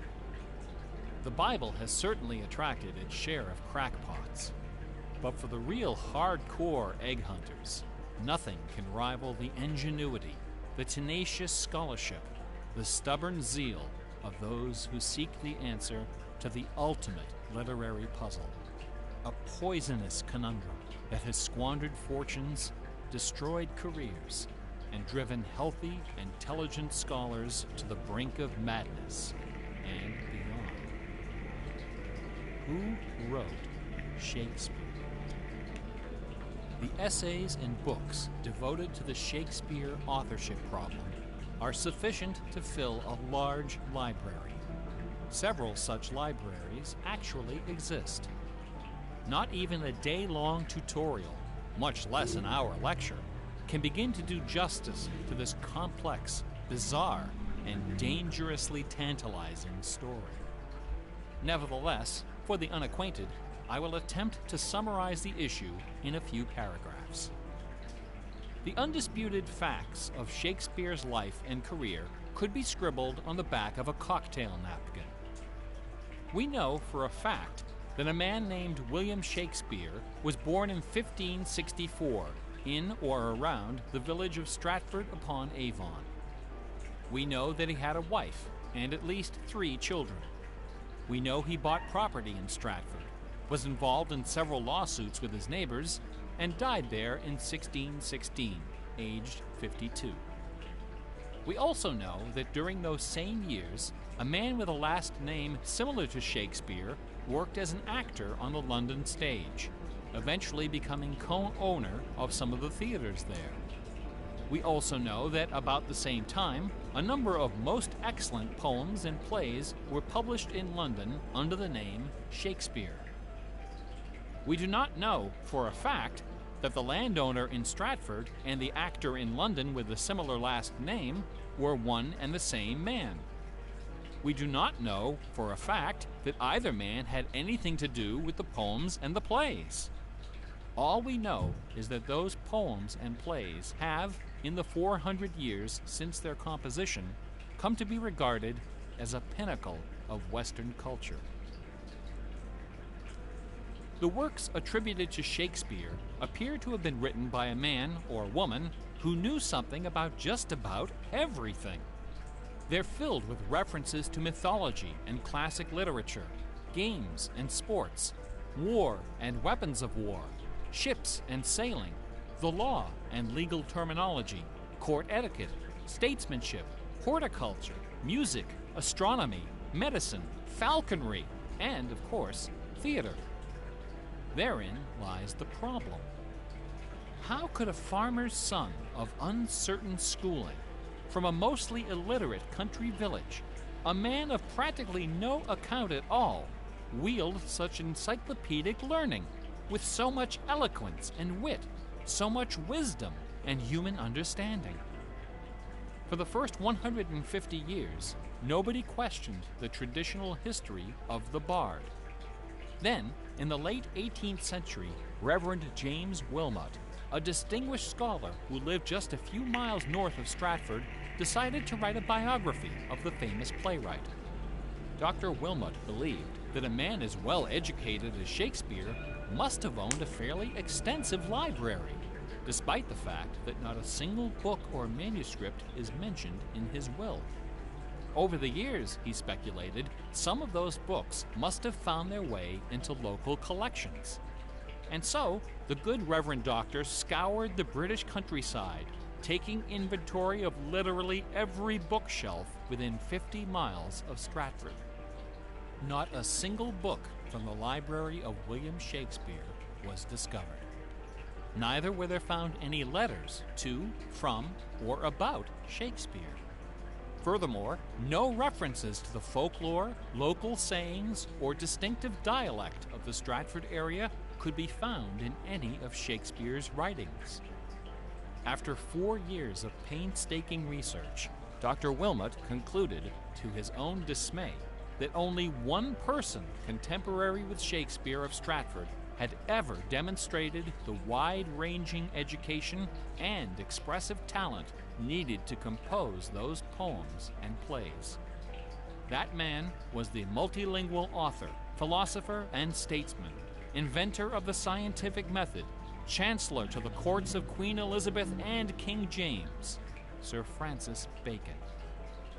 Dr. Wilmot never dared to publish his theory, but before he died, he confided it to a friend, James Cowell, who, in 1805, repeated it to a meeting of the Ipswich Philosophical Society. The members of the society were suitably outraged, and the scandalous matter was quickly forgotten. Then, in 1857, a lady from Stratford, Connecticut, published a book called The Philosophy of the Plays of Shakespeare Unfolded. In this book, Miss Delia Bacon, no relation to Francis, claimed that the works of Shakespeare were written by a secret cabal of British nobility, including Sir Walter Raleigh and Sir Philip Sidney, as well as Sir Francis Bacon. Delia Bacon's book electrified the world of letters. Battle lines were drawn between the orthodox Stratfordians and the heretical Baconians. Literary societies and scholarly journals were formed to debate the evidence. Hundreds of pamphlets, newspaper articles, and essays were published defending each side and ridiculing the opposition with that self-aggrandizing viciousness peculiar to tenured academics. Armed with her explosive book, Delia Bacon journeyed to Stratford-upon-Avon and, unbelievably, obtained official permission to open Shakespeare's grave. However, when the moment came to actually lift the stone, Delia's self-doubt precipitated a catastrophic nervous breakdown. She later died penniless in a madhouse. Around 1888, things began to get a bit out of hand. U.S. Congressman Ignatius Donnelly of Minnesota became interested in the Shakespeare controversy. One day, browsing through his facsimile copy of the First Folio of 1623, he noted that the word Bacon appeared on page 53 of the Histories and also on page 53 of the Comedies. He also noted that Sir Francis Bacon had written extensively on the subject of cryptography. Donnelly began counting line and page numbers, adding and subtracting letters, drawing lines over sentences, circling words, and crossing them out. The result was a complex and virtually incomprehensible algorithm, which he claimed was invented by Bacon to hide secret messages inside the First Folio. The greatest Easter egg hunt in the history of Western civilization had begun. Here are just a couple of the sillier highlights. A doctor named Orville Owen of Detroit constructed a bizarre research tool he called the Wheel of Fortune. This wheel consisted of 2 giant wooden spools wrapped with a strip of canvas 2 feet wide and 1,000 feet long. Onto this canvas, he glued the separate pages of the complete works of Bacon, Shakespeare, Marlowe, Greene, Peele, and Spenser, together with Burton's Anatomy of Melancholy. By cranking the spools back and forth, Dr. Owen could quickly zip across the pages in search of clues and cross-references.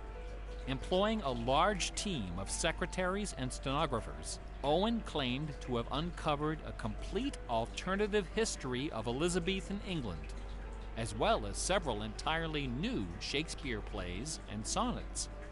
Listen to this hidden verse, supposedly penned by the mighty bard himself, which inspired Dr. Owen to build his Wheel of Fortune.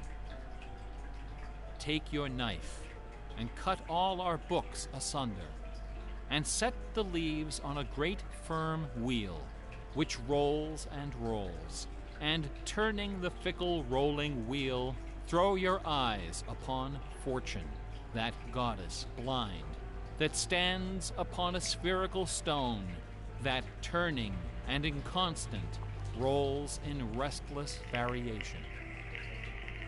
After publishing 5 thick volumes of this rubbish, Owen announced the discovery of an anagram, indicating that Bacon's original manuscripts were buried near Chepstow Castle on the River Wye. Owen spent the next 15 years and thousands of dollars excavating the bed of the river with boat crews and high explosives. He died before anything was found. A fellow named Arnsberg wrote an entire book based on the analysis of the significance of a suspicious crack in the tomb of Bacon's mother. A Ray of Sanity finally appeared in 1957. To those familiar with the science of cryptology, the name William Friedman needs little introduction. During World War II, Colonel Friedman was the head of the U.S. Army's Cryptoanalytic Bureau. He is credited with cracking the Japanese Empire's most sensitive cipher. After the war, the colonel decided to apply his expertise to the study of the Shakespeare ciphers. He interviewed several of the experts in the field and prepared a detailed scientific analysis, which he published under the title The Shakespeare Ciphers Examined. His conclusion? In a word, bunk.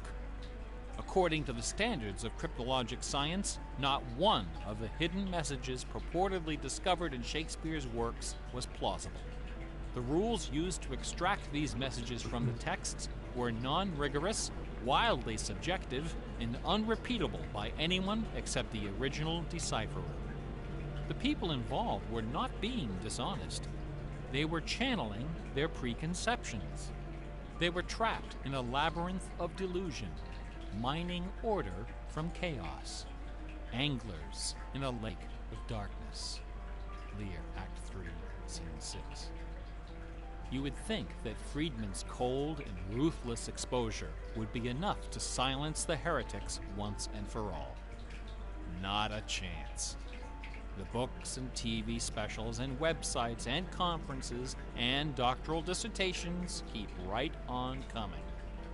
I should point out that the Shakespeare authorship issue is not only the preoccupation of cranks and weirdos.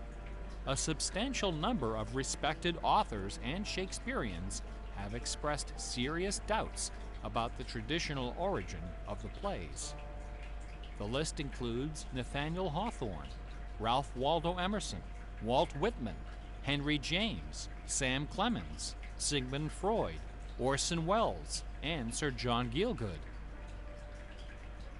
Living skeptics include the artistic director of the New Globe Theatre, Mark Rylance, Michael York, Derek Jacobi, Kenneth Branagh, and even that most revered and scholarly of contemporary Shakespearean actors, Keanu Reeves. The current leading candidate for the authorship is Edward de Vere, the 17th Earl of Oxford, a theory first proposed in 1920 by an English schoolmaster with the unfortunate name J. Thomas Looney. What is it about Bach, the Bible, and the works of Shakespeare that inspires this intense scrutiny? Nobody's looking for acrostics in Chaucer or Keats. There are no hit CDs of the secret chorales of Wagner or Beethoven. For the answer, we need to recognize the unique roles which the Bible and Shakespeare have played in the development of Western culture. No other single work of literature has influenced modern English more than the translation of the Holy Bible published in 1611 under the auspices of King James I. The King James Bible exemplifies the meaning of the word classic.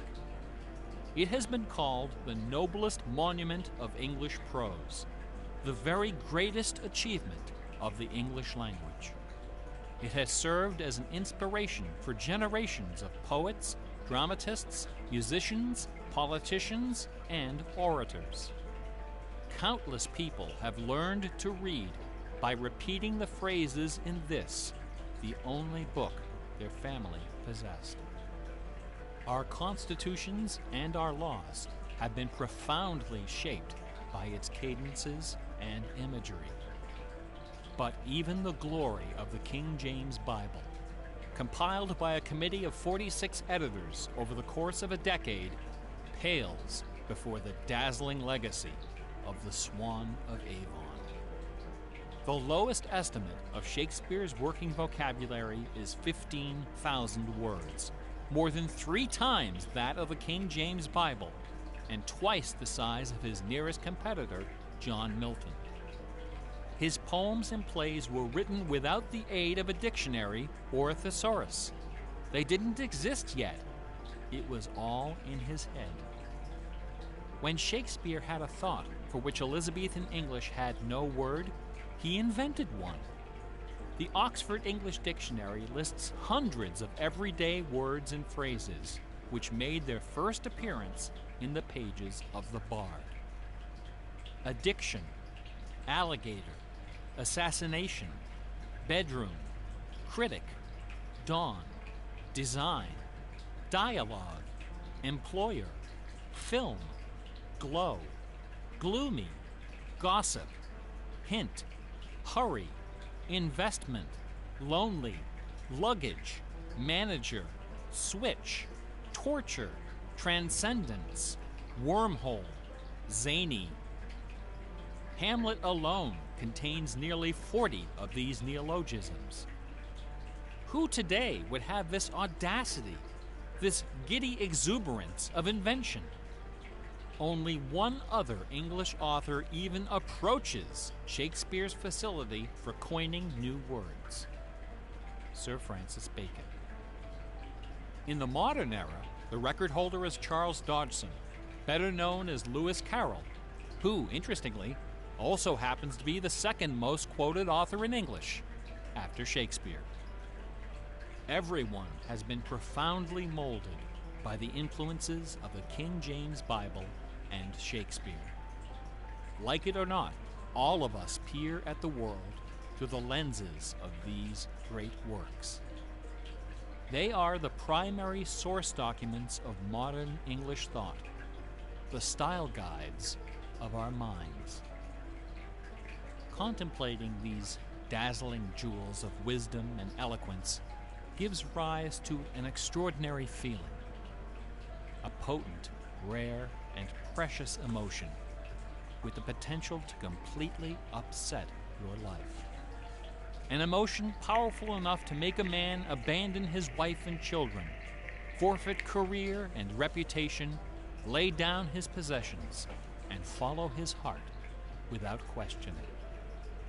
That sweet, sweet fusion of wonder and fear, irresistible attraction, and soul-numbing dread known as awe. Awe is the grail of artistic achievement.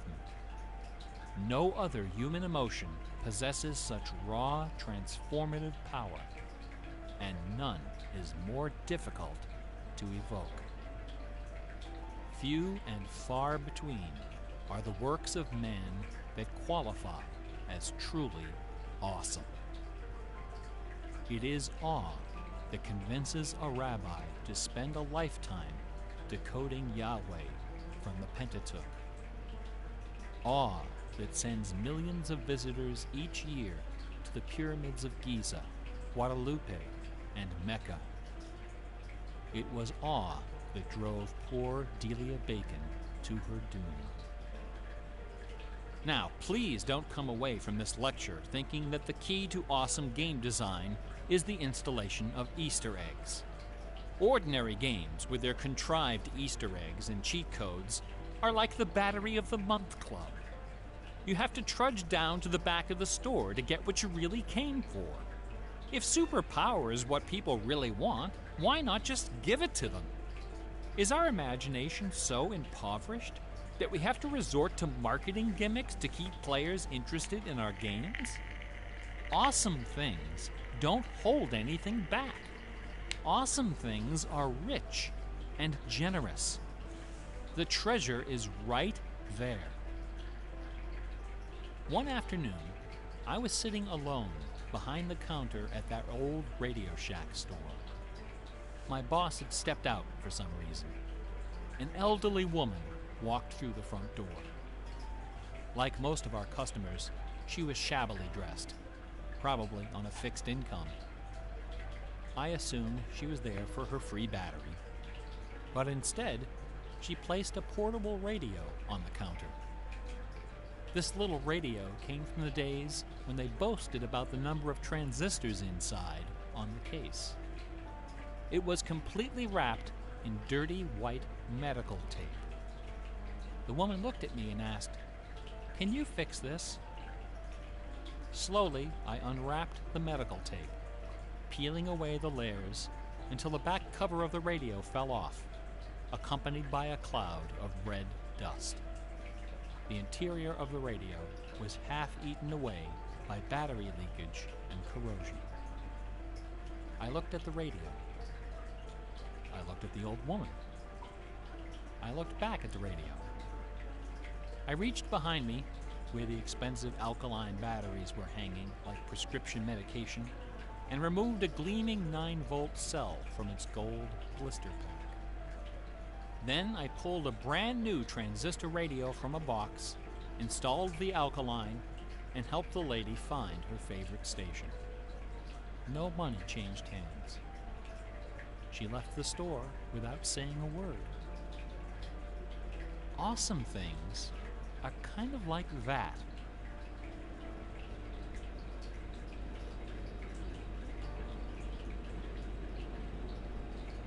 Bach offered his students very specific insight into the source of awe.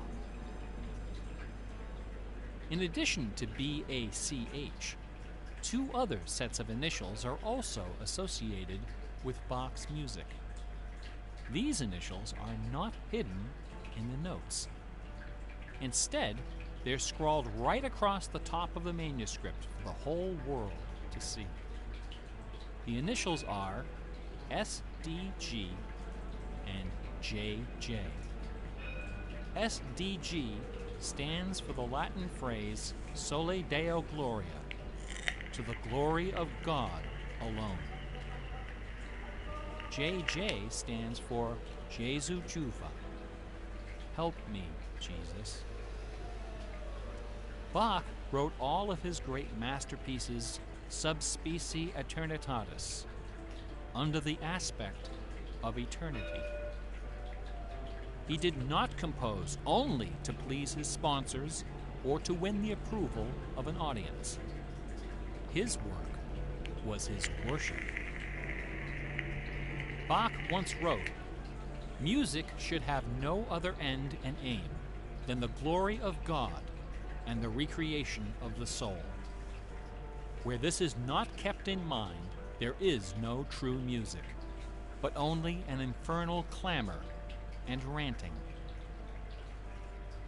The name of the power that moves you is not important.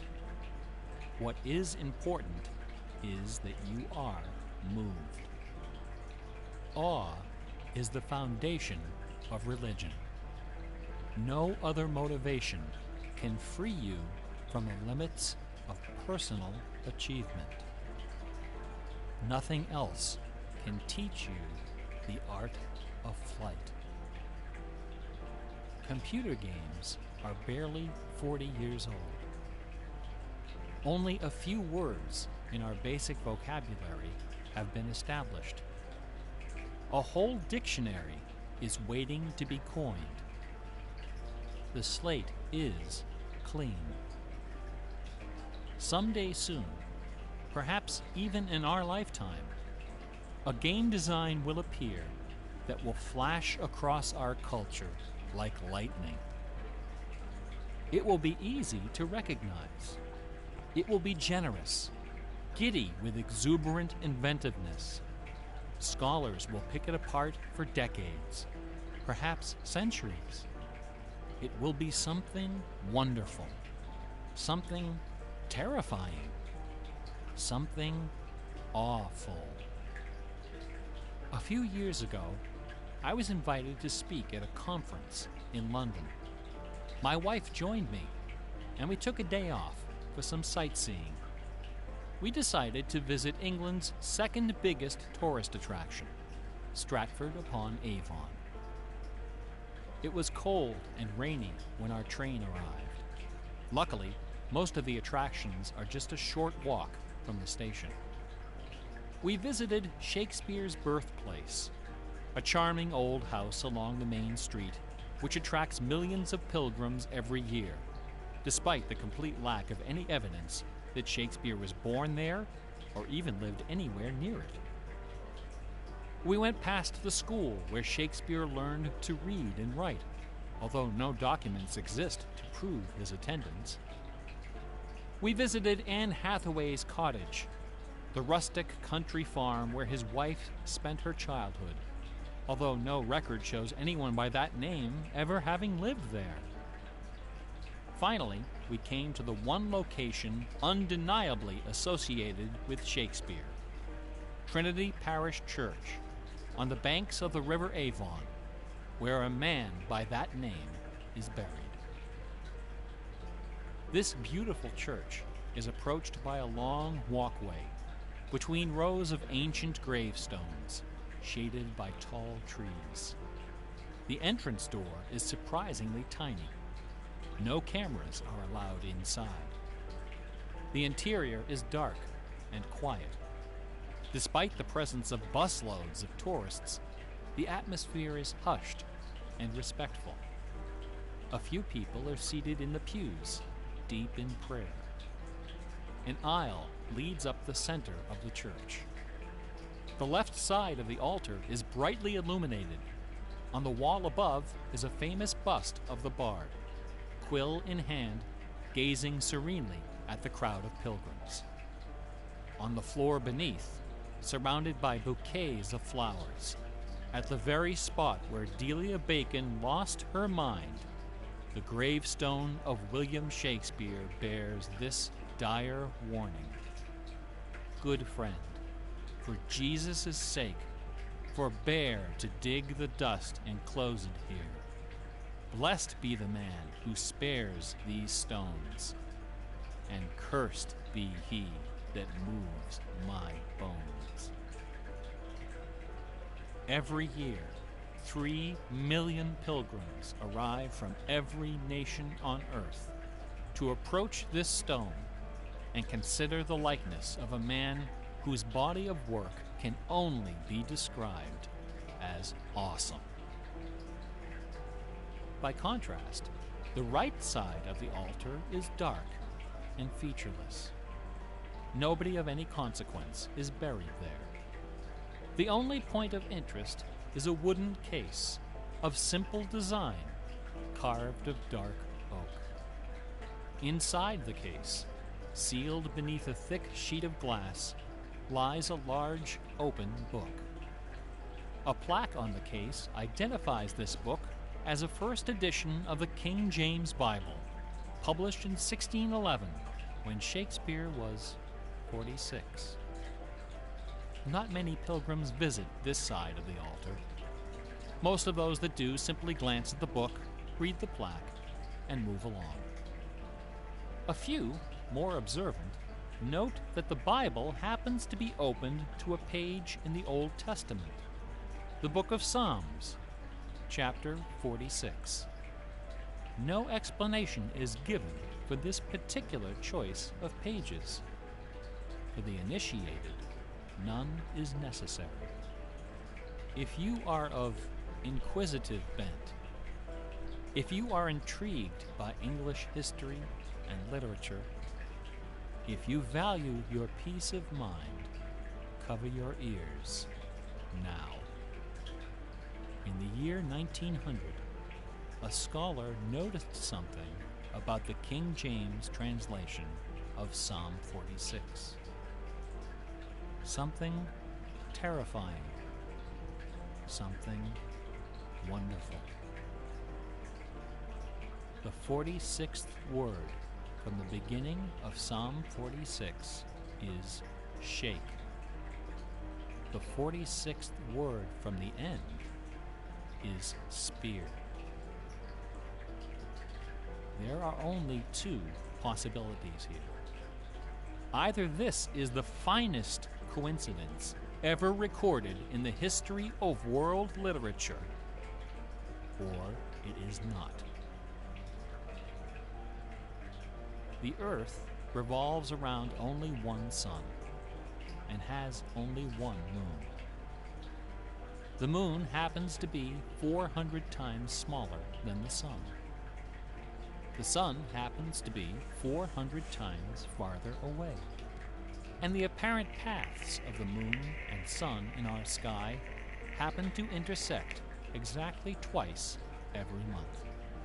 Which means that every now and then, at long yet precisely predictable intervals, the lunar disk slips across the face of the sun and just barely conceals it for a few wonderful, terrible minutes.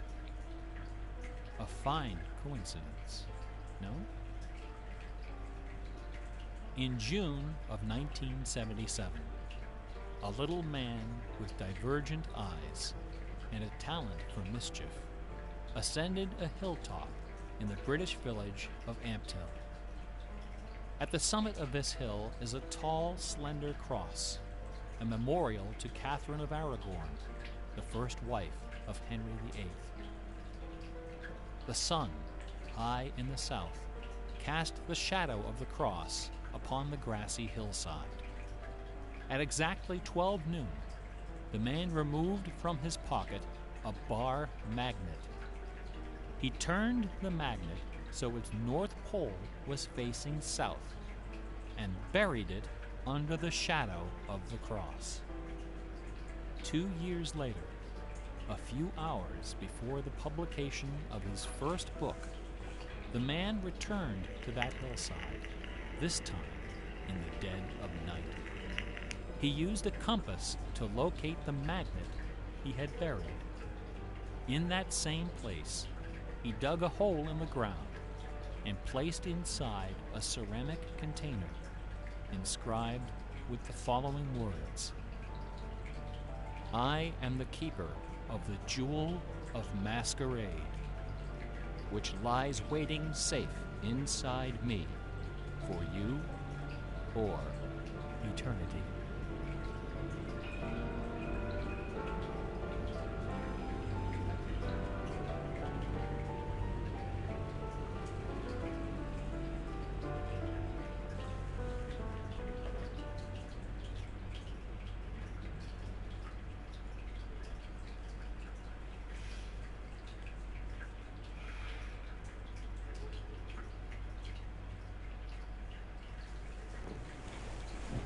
Eh ben dis donc,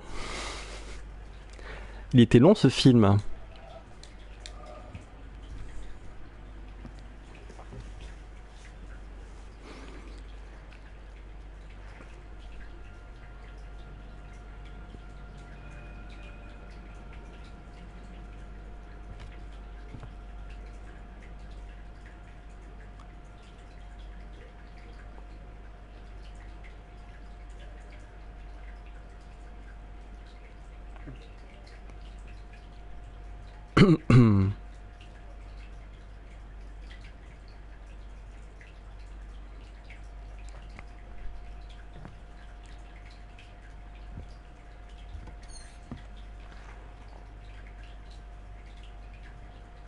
Ouais, de toute façon, moi je le savais. Il y a des complots dans l'ombre qui nous dépassent. C'est les gouvernements qui ont créé le Covid et qui font que j'ai la voix éraillée. Ok. Bon ben voilà.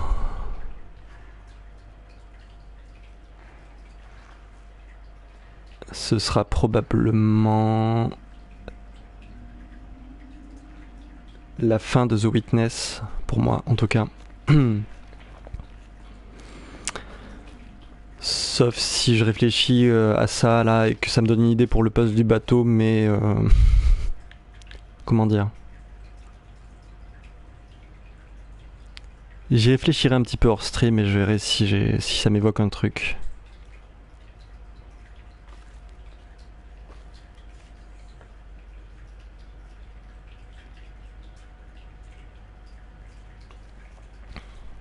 ça a peut-être aucun rapport avec ça, hein, mais bon. Je vous avoue que j'ai un petit creux après ce bon film. Ah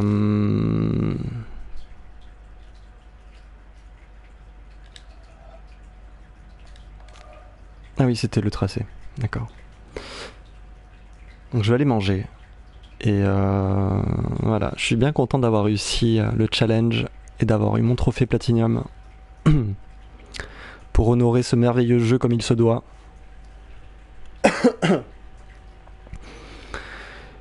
Et maintenant que c'est fait, je vais peut-être pouvoir reprendre sereinement les 3 jeux que j'avais commencé avant.